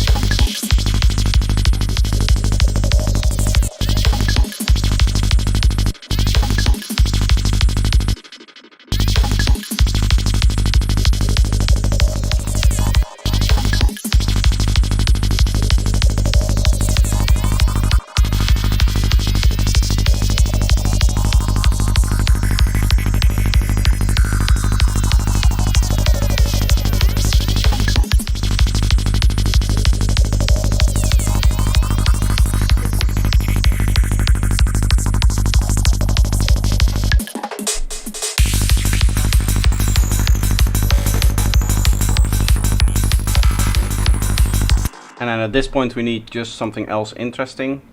I do have a cool idea. A synth that I have been making a lot is if you go modulate Y here and modulate Y here and then use the second random modulator. Look at him. There's a fly in my room.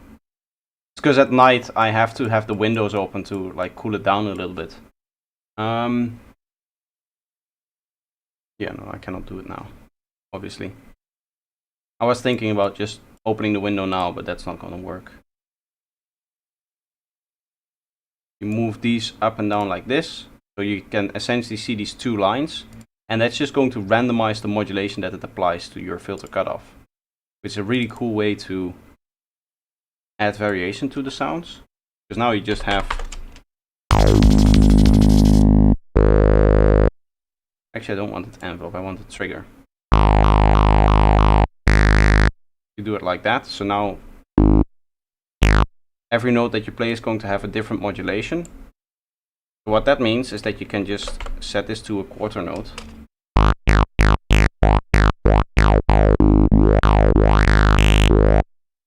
You get something like that.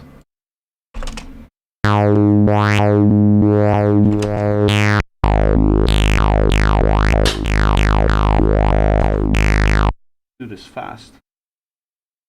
Fast and annoying.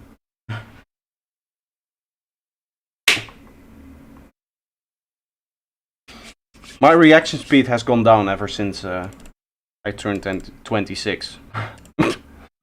I guess.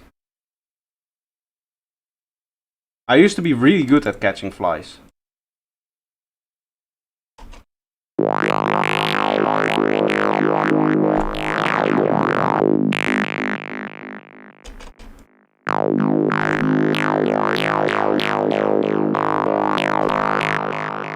This is a bit too open.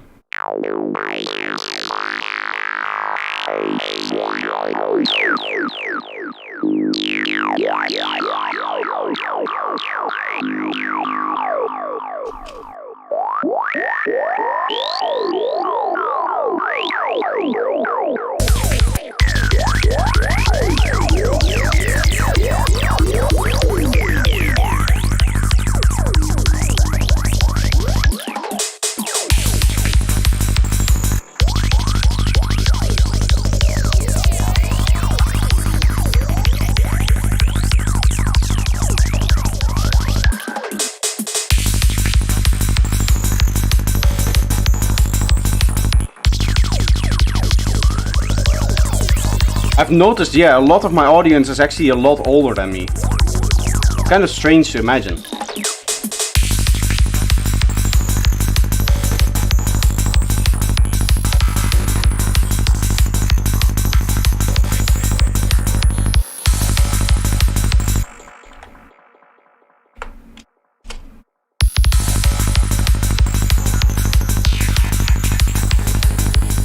Or do I want to keep this, for example, here as well?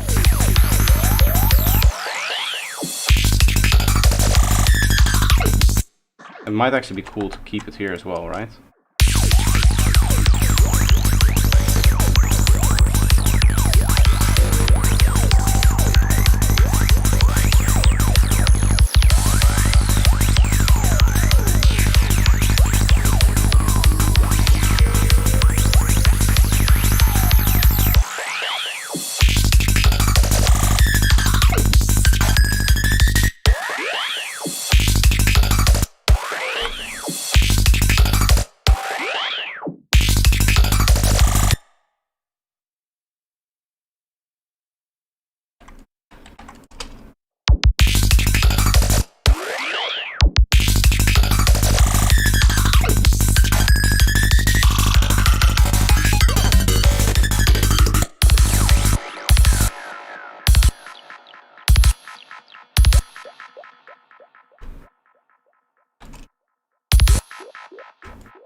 Yeah, 55. That's what I mean. Another person, 50.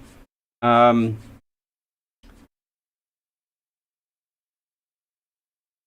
my opinion, from 27 to 34, it felt so fast. It is always going to go faster. And the reason for that, what I've heard, is every year that you get older is a smaller portion of the total amount of time that you like remember. So it feels like it's faster, right? The older you get, every year becomes a smaller and smaller portion of like your total life that you've lived. So, what was I looking for?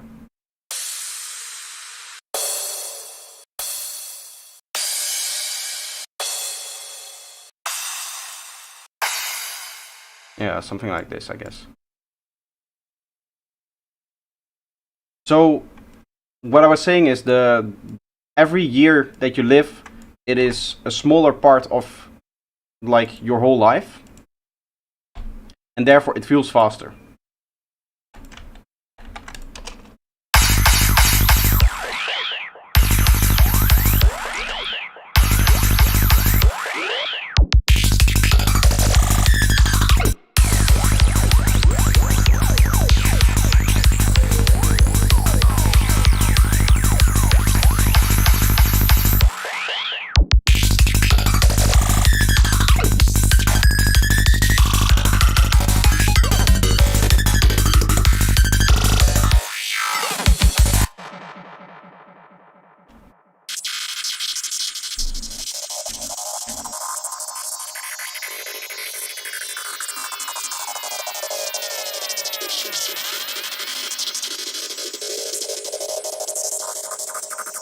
Probably a good idea to just have this start here, so it's not immediately at the start.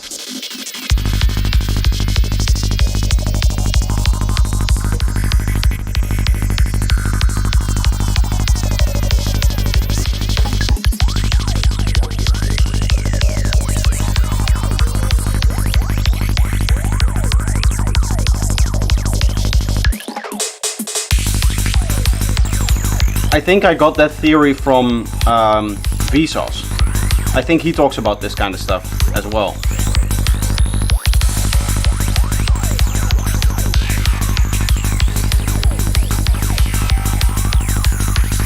But I think also I was thinking more when I was a child, and maybe some other reasons also can listen to that.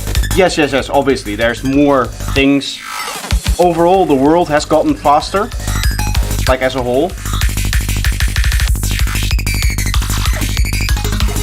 Because we're now connected with all of the news, right?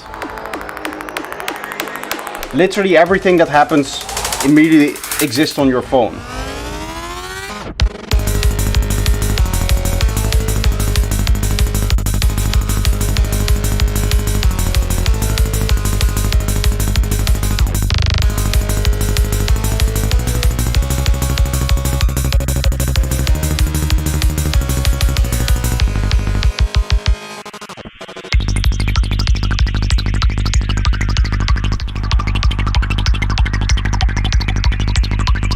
Why am I recording the master? I am checking if there's any problems that are like standing out.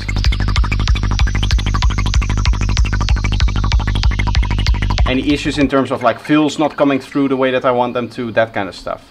One of the fills that I see, which is a little bit loud, is this one here. I guess that's just the drums, so we can turn those down a little bit because they don't need to be that in your face, that loud. It's kind of like a check recording the master. It just allows me to look at the waveform and see if there's like any immediate problems that are standing out.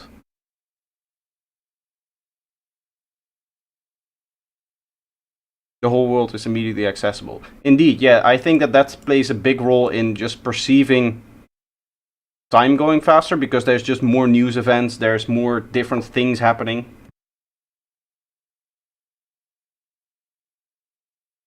Like, do you guys remember the start of COVID right now? That was like 3 years ago, but it feels so much longer ago, right? Because What video am I posting tomorrow?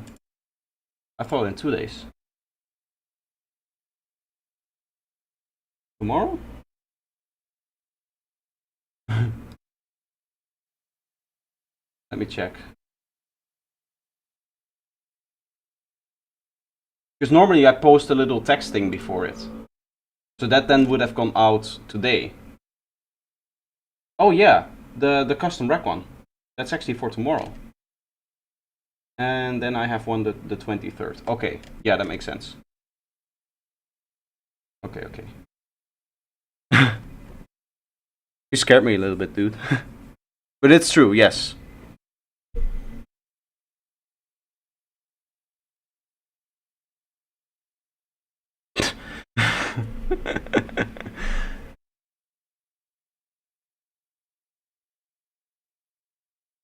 I mean, you guys do remember, right, the time when it occurred, but does it feel like it's just 3 years ago? With all of the things that have happened, right? We had COVID, Black Lives Matter protests, all of the protests in Hong Kong. That was after COVID, right? Yes. Yeah, that was after COVID. We had then the second COVID lockdown. We have had the war in Ethiopia. We've had the all of the things that have happened since, well, basically since COVID, have just been pumped into your brain. I feel like in the last 3 years I've seen more news than in the decade before that, right? More different events, but that's just because you have more access to them. Right now, you can even have like a news feed that just automatically sends you notifications whenever something happens. There's people who do like day trading who just have that. Any time that something interesting happens that might be slightly related to the stuff that they're like trading in, it just pops up on their phone, and it's just immediately they're aware of everything that's happening in the world. And I think that makes it that time seems to go by a lot faster, because you remember like all of those events, and you say, well, there's so many events that happened that must have been like a very long time, but it's not. It's just everything is just faster.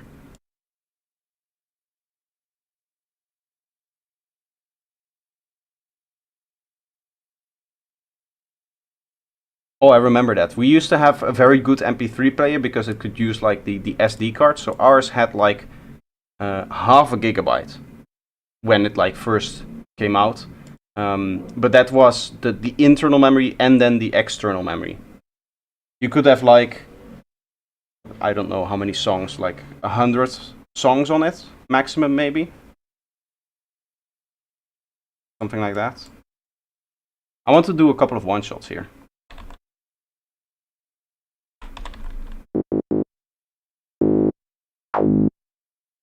Just like a simple one, I guess.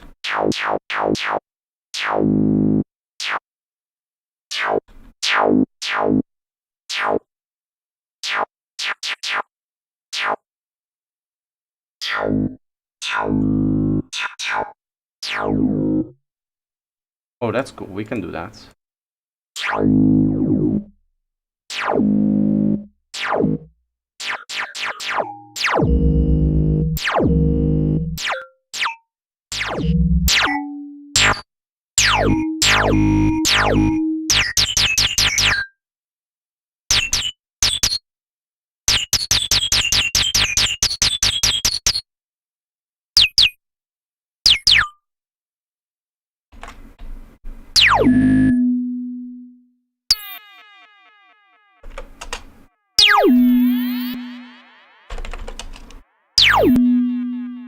I guess the feedback is too long now.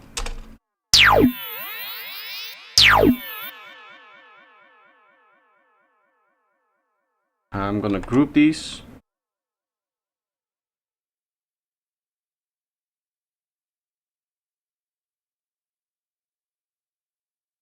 The only news that is important to you is when Projector goes live. I like to hear that. I like to hear that I'm important to someone. Massive ego boost.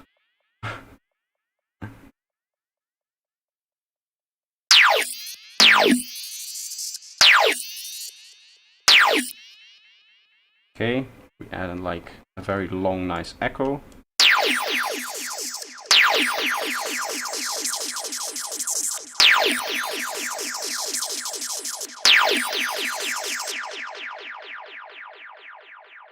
Need some stereo width on the sound itself.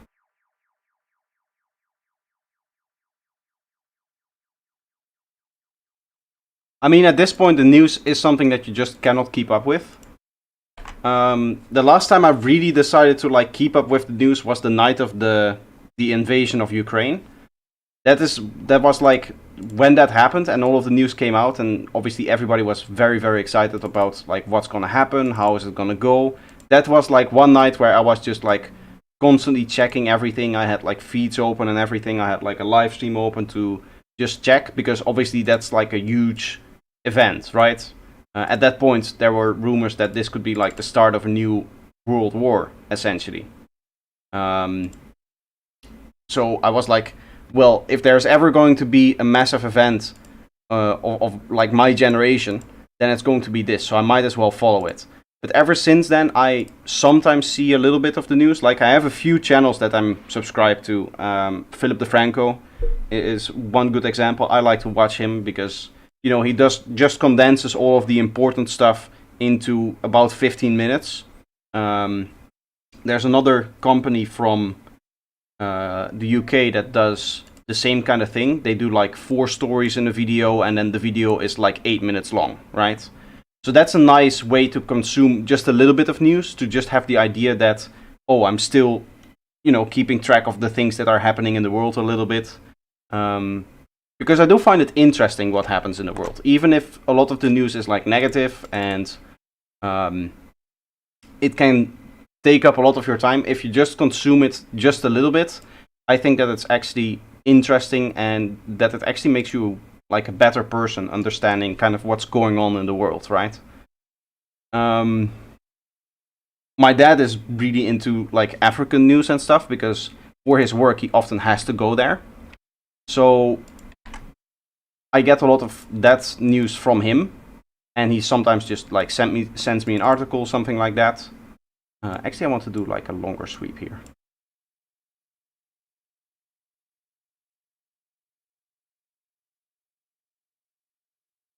But I'm not the kind of person that is like, as I said, one of those people that just has it on 24/7. Anytime something happens, they immediately need to know.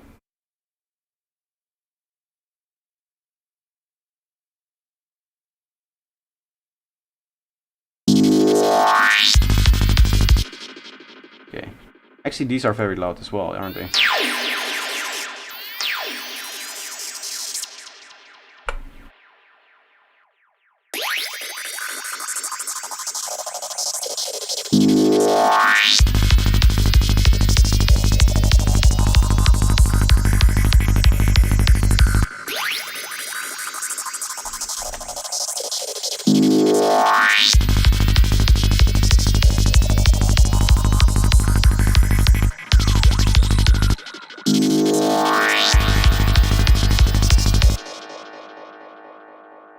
I like how everybody's now discussing the old computers that they used to have.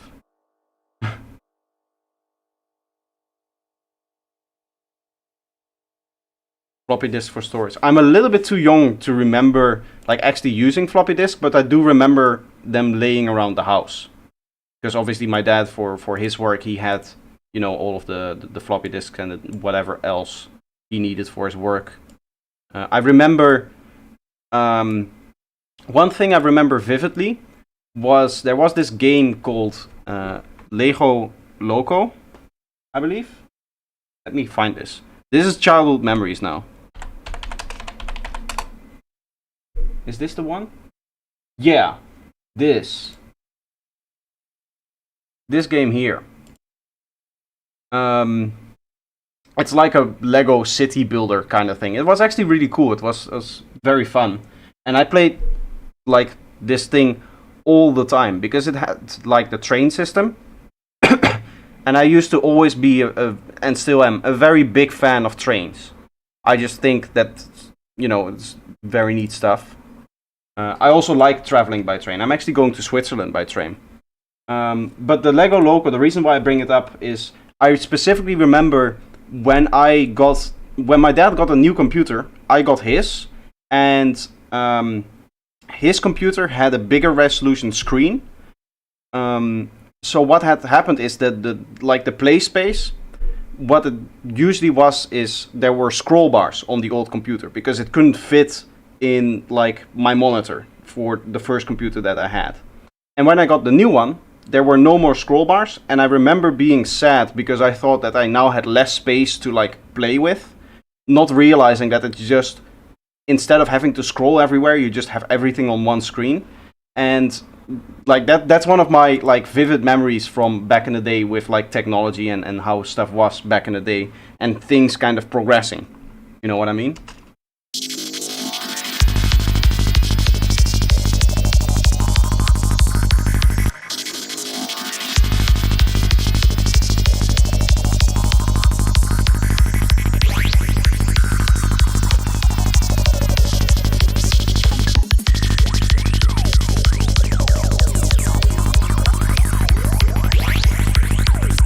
I see I'm not the only one who played it.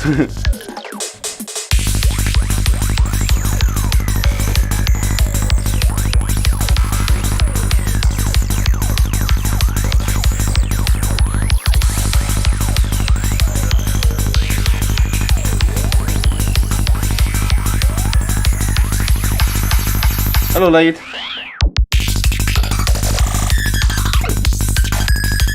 Welcome.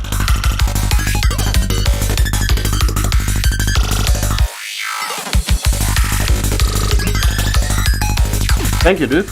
I'm glad you're enjoying it.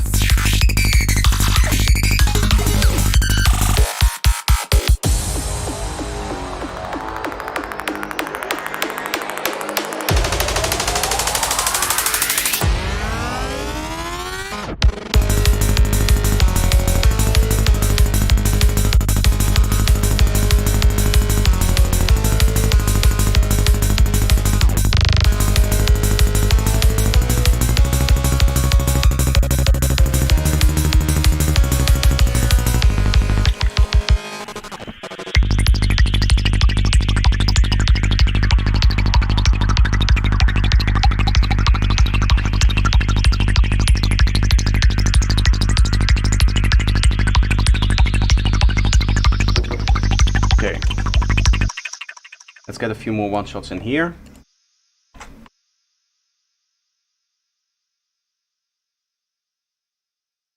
I'm going to Burning Mountain, the festival. I don't know, if you're there, we can meet up. I already have one of my students who I'm like with there. We like organized everything and stuff like that, so I wouldn't be there alone. Because I wasn't able to find anyone who wants to come with me, like from here, from Italy. My friends really aren't into this kind of music, to be honest. So I had to go alone. But that meant when I heard that he was going, and that he went there like for a couple of years already, I was like, okay, then I'll just join his group or whatever.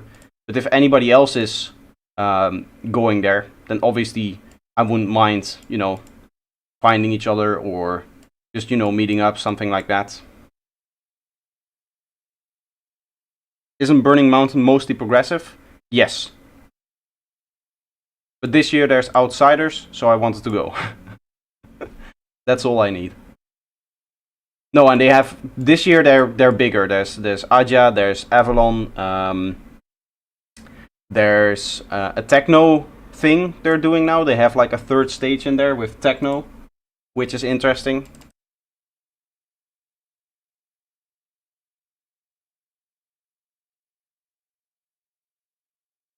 I go to the Chakra Festival. Ah, okay. Well, for now this is the only festival I'm planning to go on this summer.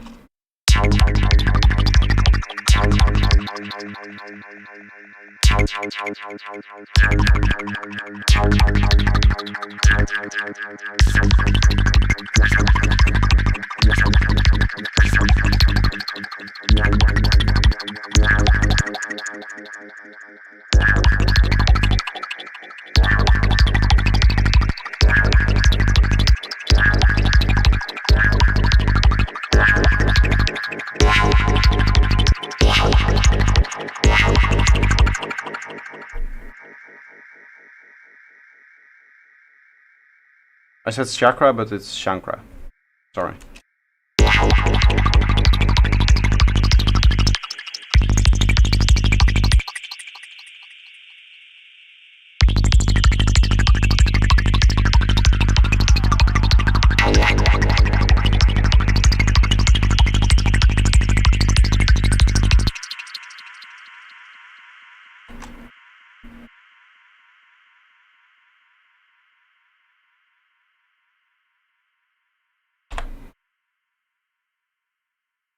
It is a very cool location. Yeah, it's like in the middle of the mountains. Obviously, you know, Switzerland, mountains. But the river kind of carves around the like area that it is. So from what I've seen, the way that it works is that the main stage is kind of in this field, and then there's a few stages obviously like dotted around. There's like 3 stages, and then all of the activity places and whatever else that they have. And then one side of the like festival is supposed to be where you can just walk to the river and enter the river. I've looked at the weather.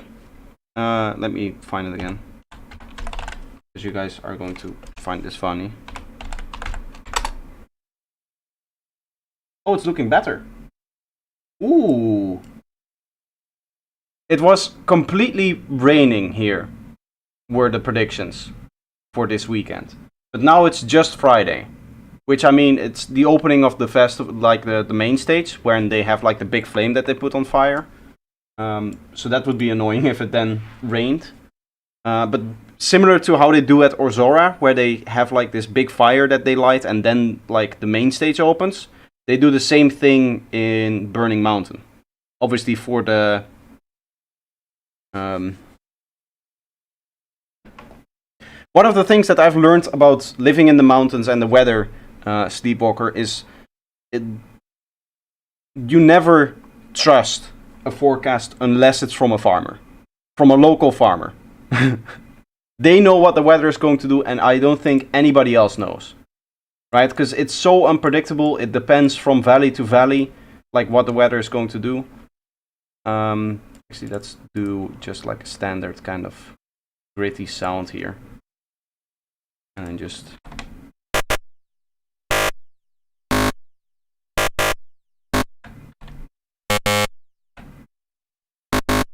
I guess we can... Oh, let's go also for some old school projector stuff. Let's go for some SSQ. Where is it? Isn't it in here? Oh no, the FM modulators. Yes, the SSQ carrier. For those that don't know, this used to be a staple of my channel, like this kind of FM.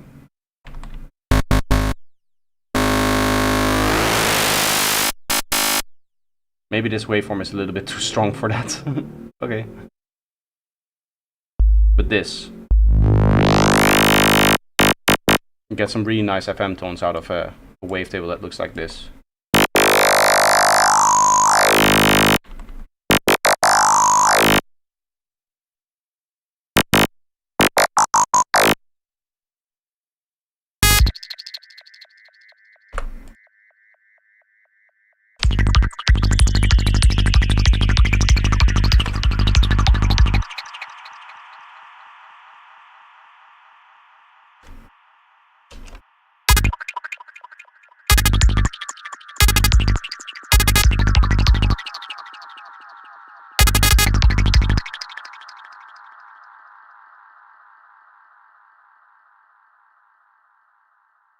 Clouds get stuck and evolve so fast. Yeah, but like it changes from valley to valley, right? In that you can have... it's gonna depend. Sometimes the clouds will just go over the valley, but if there is a particular wind where it's like blowing up the mountain, what will happen is that there's this... The mountain ridge is kind of here, and then the cloud wants to go over that ridge, but with the air kind of going up, it doesn't let it go. Right? Do you use Viper? No, but somebody else just mentioned it in my chat as their like favorite synth. Who was it? It was a while back in the stream, but actually somebody mentioned using Glyph. Cliff mentioned using Viper, and he said that it was his favorite synth. So there's a recommendation. I have no experience with it, so I cannot actually say if it's good or not. But from my experience, there isn't really any synth. I mean, there's obviously the very small synths, but if you're like looking for any like power synth, and it has all of the qualifications, then it's just going to be fine.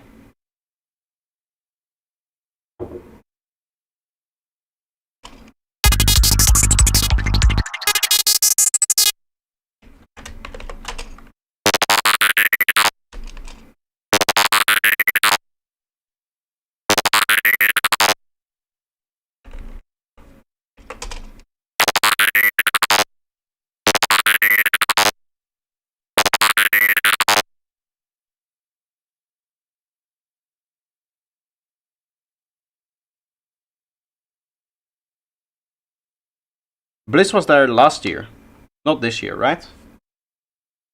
I mean, I've looked at the lineup twice now. Or more than twice, actually. Lineup. It's actually a pretty good lineup.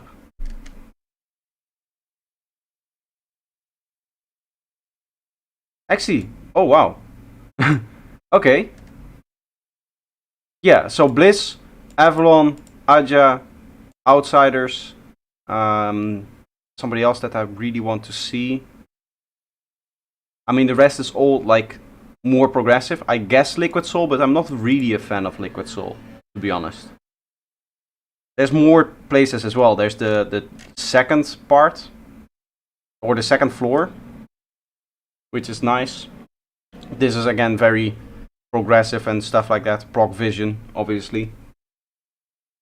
And then this is the I think they have like, this is how it works. They have like multiple events, right? So this is one event on the side floor, and then this is another event, like a different host on the side floor. And here's the secret temple or secret cave or whatever it is. This is the techno space that they have.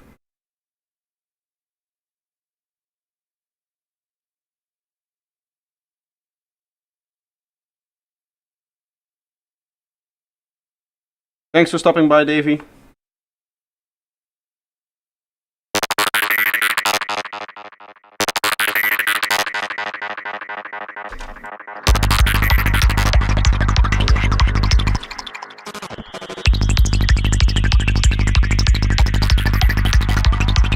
Congrats, you released an EP. Yes, I did. This afternoon I released one.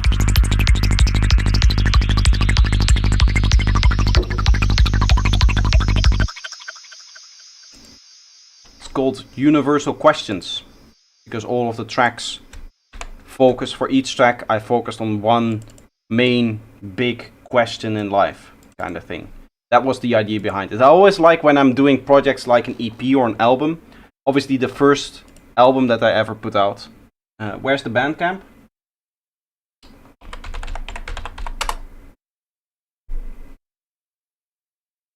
Profile.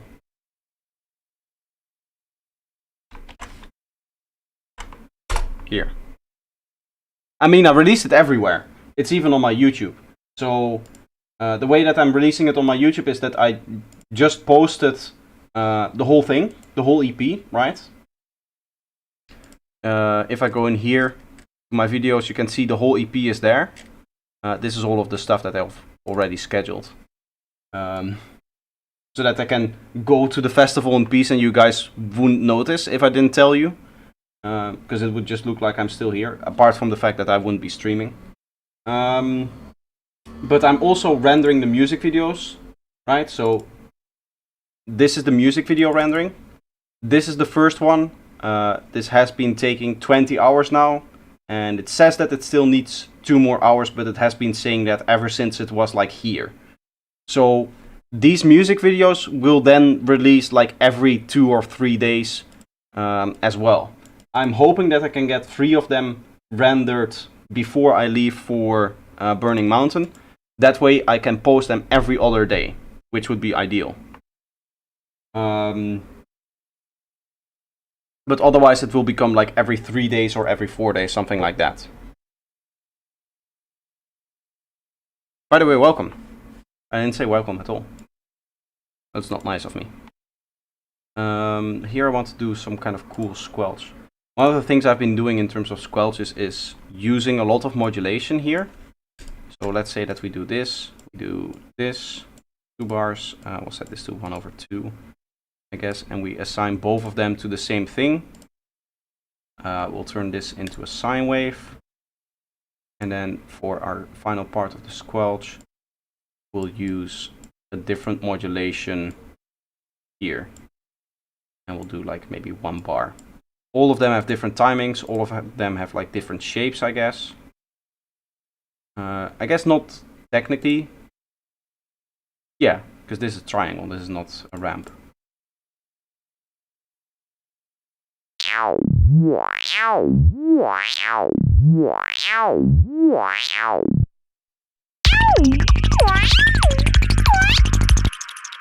And you get cool stuff like that. We can even add a pitch bend if we want.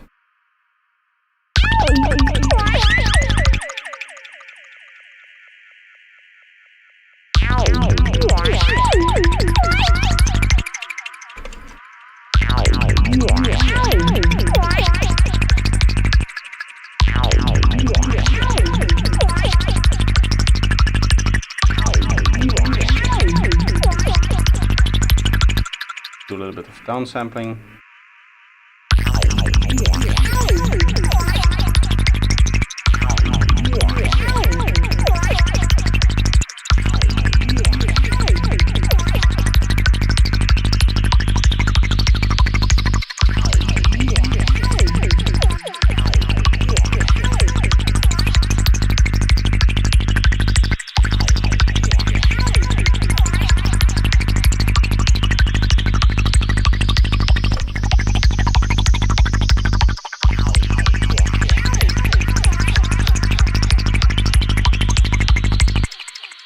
Next EP, maybe a high-tech EP.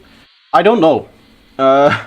It's gonna depend on a lot of factors. A few things that I cannot talk about because of the privacy of the people that I would be working with on that. Nothing big though. Like I'm not working with like a big-time high-tech artist, at least for now, I think. But there are like people hitting me up and maybe wanting to do a collaboration. If I can get all of the collaborations that are technically planned, and I can get all of them to sign off on that, I would need one more. I would need to make maybe one more high-tech track myself, and then I can use this one and the last one that I did, and I would be able to make an EP out of that.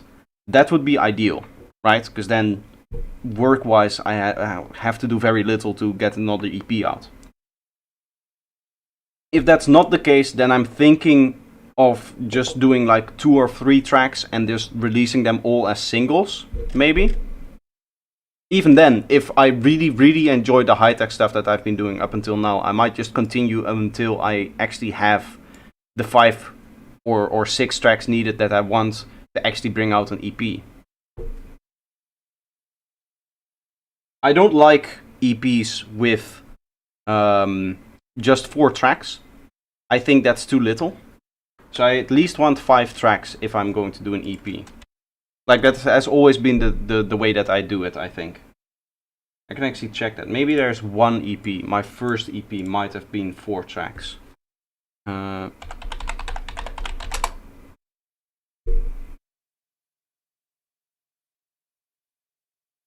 Wait.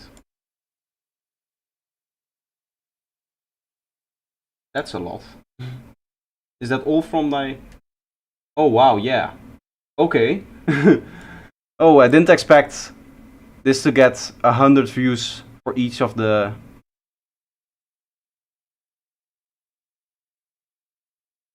Oh wow. Yeah, I didn't expect this, because this is not the platform that I've been promoting it for. That's strange. I guess a lot of people just saw it here. Or maybe it just picked up steam in some kind of algorithm or something. But yeah, if I go through it, this is everything I've ever released, right? There's the private versions that I send out prior. This is some high-tech stuff that I made. This is the album. And then we go into all of my... Oh, this is the private version of the album that I send out. This is one of the tracks here. One of the tracks that I was working on. This is like a very early stage version of time travel. This one here. These are not in order, which I hate, but they are in order here, so that's okay. Anyway, if I go to my like oldest EPs, this is 5. Here we have a few singles. This is 5, and then the first one is 4. Yeah. But I personally think that 4 isn't enough for an EP. 200 BPM next time? Maybe. It depends. It depends on what I'm in the mood for.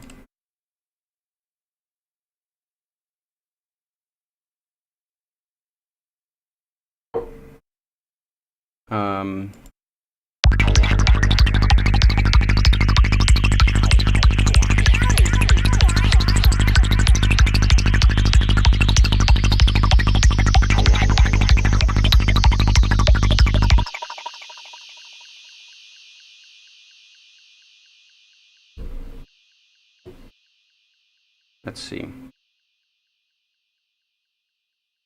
I can use some side tables here. I'm looking for something glitchy, but I don't think that the glitch tables is necessarily what I want.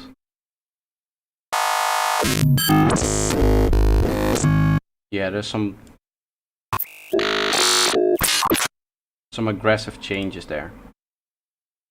Maybe though it works if I go wavetable position all the way up, it's all the way down. Maybe we'll like pick a range or something. I'll go BPM sync and then 1/8, I guess, or 1/4.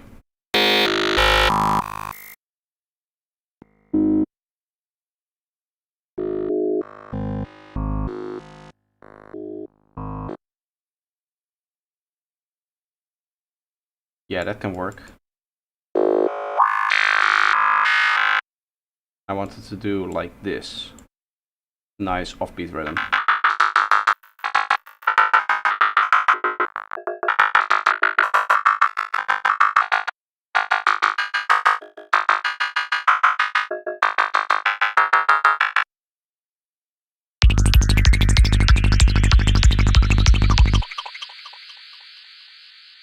We'll just place it like here, I guess.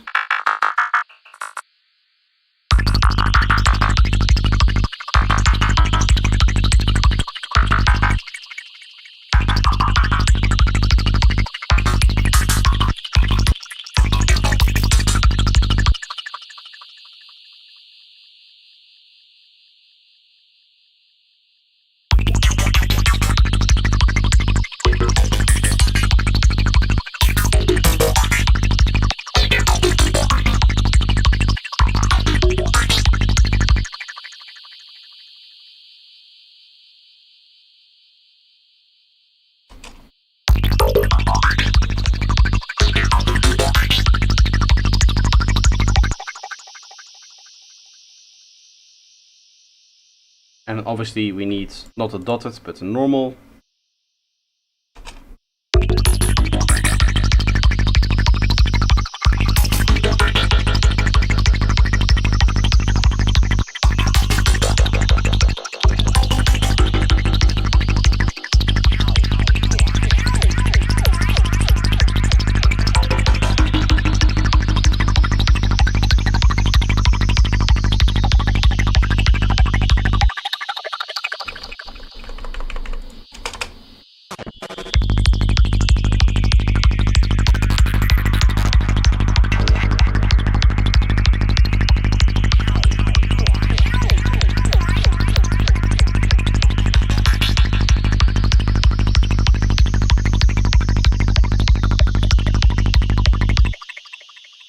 Here we'll do like a traditional squelch, but 2 beats long.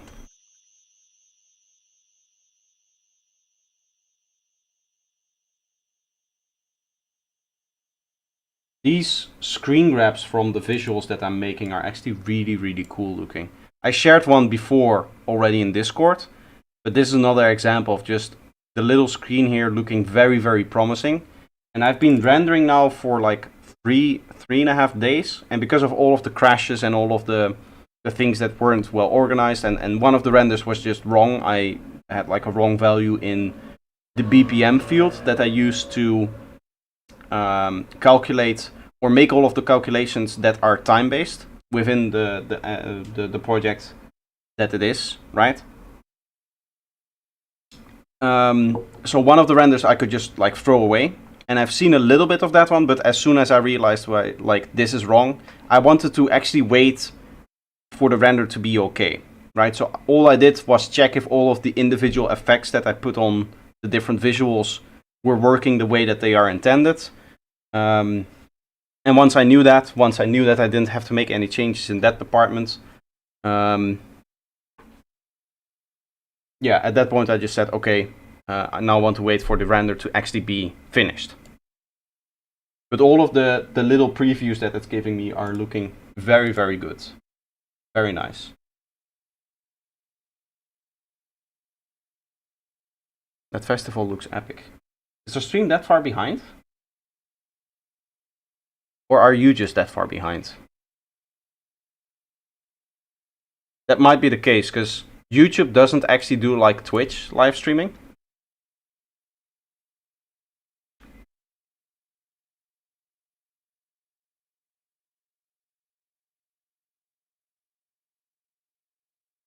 Like you can be behind in a live stream in YouTube and you just don't know it because it's like the bar is collapsed and it doesn't really show unless you like move your mouse on top of it, right?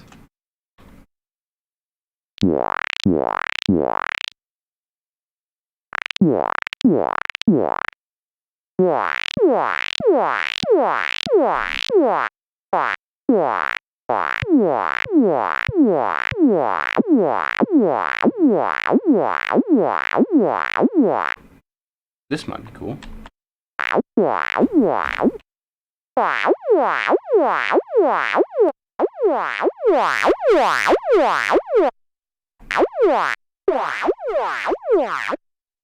Let's do some cool stuff here with, yeah, some intermodulation. We're basically making 4 copies of the waveform, detuning them, and then all putting them in mono instead of spreading them out.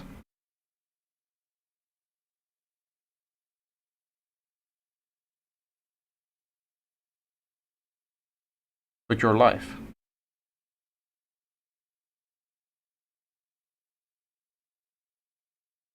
Yes, but everybody can have a different stream time. So, for example, here I have my stream preview, right? I can just go back 50 minutes or half an hour. Everybody can do that. So sometimes you start to buffer or you start to fall behind or something like that. And then you just don't notice because now it's a good thing. Normally you don't actually see the thing that says the time, right? If I hover my mouse over, it says okay, live or not live, right? And then you click it and then you go live again. But if you're not hovering over it, then it doesn't actually show you if you're not on time. It's not like Twitch. Twitch will always be on time. But YouTube is different. I mean, it has its perks. For example, if you're watching like a CSGO tournament and you miss a highlight, you can just quickly go back, watch it, and then you don't have to wait for like the clip to come out.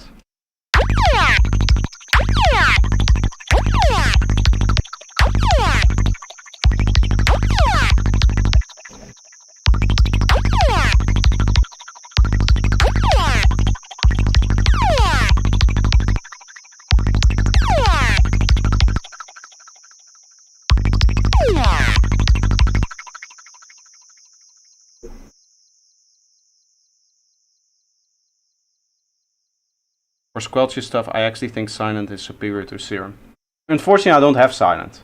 I do agree that maybe an analog sounding synth is a little bit better, because that's its main perk, right? That it has the analog characteristics built in, with like oscillator drift and all of that stuff simulated. but I don't have silent.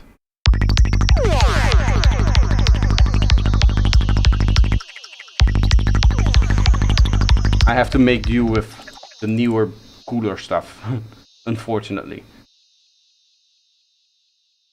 I mean, silent has gotten a lot of slack for not updating and stuff like that. And just overall being old. Which, I mean, for the longest time it was, up until like version 3 came out. I think it's called version 3, right? The new version, now that they have like VST3 and all of that stuff, it's okay. But before, it used to just be trash, right? The interface was small, it couldn't resize, all of that stuff. It looked bad, right? The default skin on it didn't look good. The one that they have now, recently, actually looks a lot better. At some point I actually might get it again. Because back when I used to, you know, be a pirate and roam the seas, I would have it. Not gonna lie there. But now I don't anymore. And I want to keep it that way. I don't want to go back to just pirating things, because obviously the things that I do, I rely on people buying my products, so I should reciprocate that to other people as well. The people that make it possible for me to make the products in the first place. Right? So I might actually consider like buying silent. It's not on the top of my list. My list now goes Contact, Harmer, and then some Contact libraries, like a good vocal library, and then probably silent. Harmer is higher up because I just don't have a good additive synthesizer. And Contact, you know, is quite unique, actually. So I just want to have that for all of the vocal capabilities and stuff like that. How long was I a pirate? Like 4 years, I guess. The first 4-5 years, I would say. And I just slowly kind of converted everything, right? So I may have had the software that was pirated for much longer, but I was like slowly transitioning out of you know, the piracy software and just replacing it with the software but bought. Anytime I did a system upgrade, I would say, okay, which things can I afford to, you know, now use and stuff like that, or afford to buy, and then I would purchase them.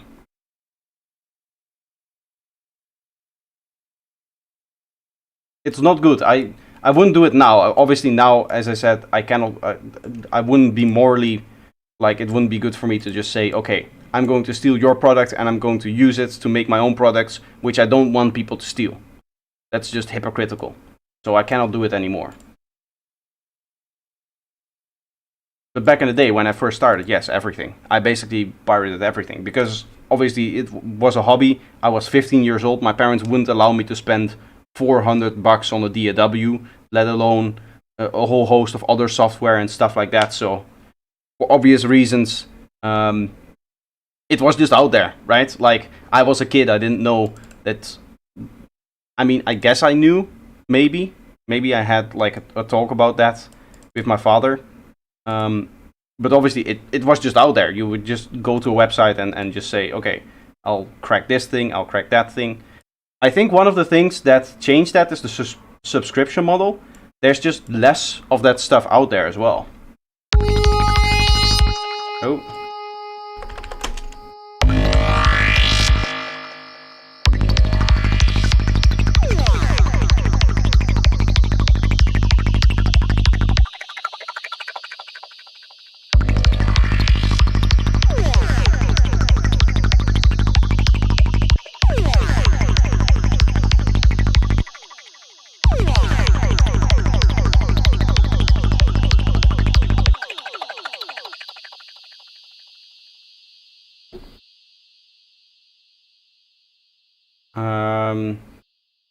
I have a few things in mind that I want to do. I want to shift this up over time here, like this.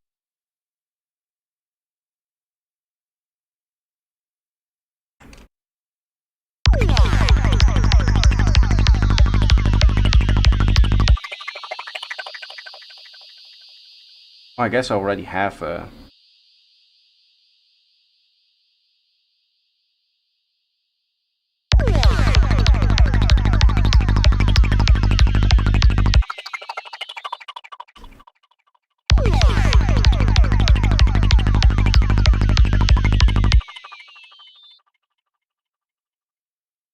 nice. Let's see if we want a little bit more flow in here as well.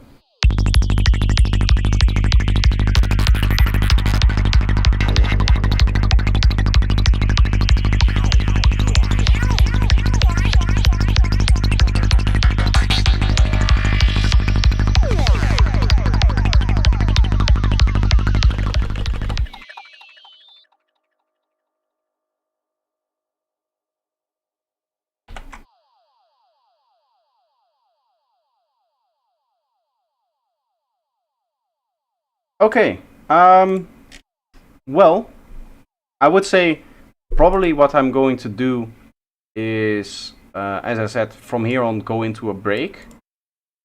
So what that would mean is that the first drop is kind of finished for now.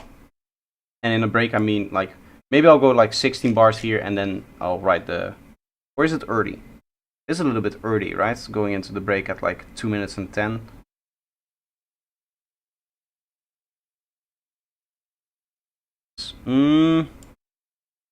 Could be okay. Going here, I could do a few more sections, but that would be strange with the transitioning, because we're definitely transitioning out here. And I like the flow of the track so far. I like that we have this like little melodic part in here, and then this part here is just nicely kind of building down the energy. What I'm going to do is I'm going to end the stream here. I have to do some editing work. Obviously, I need to prepare all of the videos and all of the things that allow me to just go away for the weekend, and you guys wouldn't, or you guys have enough videos and I don't have to worry about that. So I do need to edit a few more videos for that to be the case. I have everything uploaded, you can see, up until June 23rd. Right, in terms of the schedule for the main videos, the long format videos.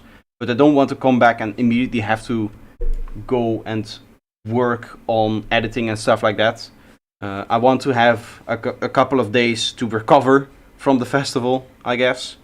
So I'll be editing those videos now so that they're already up there and stuff like that. And also they have to go up for the Patreon.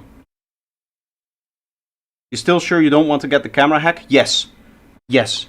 Because the other day I was recording and I recorded 2 like longer videos in a row. One was like, I would say 25 minutes of footage, of recorded footage. It eventually turned into 9 minutes, and the other was like 40 minutes of recorded footage that then turned into 14 minutes. That's these here. And then when I wanted to record the 3rd video, it was telling me like it's overheating, you need to wait a little bit, because if you turn it on now, the sensor will just break. So currently just installing the firmware hack and just letting it run for 6 hours is probably not a good idea, because it was already giving me warnings about overheating and stuff like that. And it was actually like, okay, you turn it off now, and for this amount of minutes it will no longer turn on. Right, you just have to leave it be. Buy a small fan for the camera. Honestly, I need to move out of this apartment. I need to move to a different apartment, one that doesn't get this warm, and then it would be okay.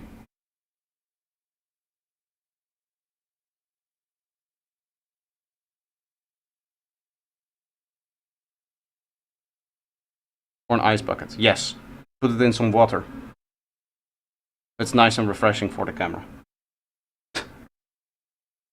I'm taking it, by the way, to the festival. I'm taking my camera, my good camera, to the festival, and I'll be recording some of the moments there. Not very long, but I'm going to do like a little recap video of it, and just tell you guys about my experience and stuff like that, because I think it's good content. Either way, this means that this is my last stream in quite a while, because obviously when I'm at the festival I cannot do like a feedback stream there.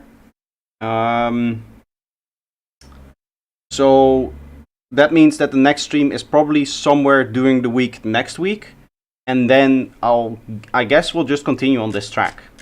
And what you'll probably see is that after that, or with the next stream, once I do the next stream, the track will probably be a lot bigger already. But yeah, yeah. I think I'll still work a little bit on this track. As I said, that's why it will be a little bit bigger. Obviously, now, before I go to the festival, I still have like 1 day of time that I just have to wait and sit here to render music videos. And also I have, when I get back, I have some time before I, start streaming again. Because a festival is usually something that you have to recover from a few days. And in those times, I don't think I want to stream, but I do think I want to make some music. So probably when we get back into the streaming and we get back into this project, it's going to be a bit bigger. But then I'll catch you guys up on all of the things that have happened on the project. For now, this is going to be the end of the stream. If you haven't seen the EP yet, go watch it, but I'm sure that most of you actually have. Thank you all for the wishes for the festival. Obviously, I will let you guys know how it went. And yeah, that's going to be it. See you guys. Bye bye. Oh, I won't forget the artist. I have it still in my search, so that will be okay. I will share some photos, yes.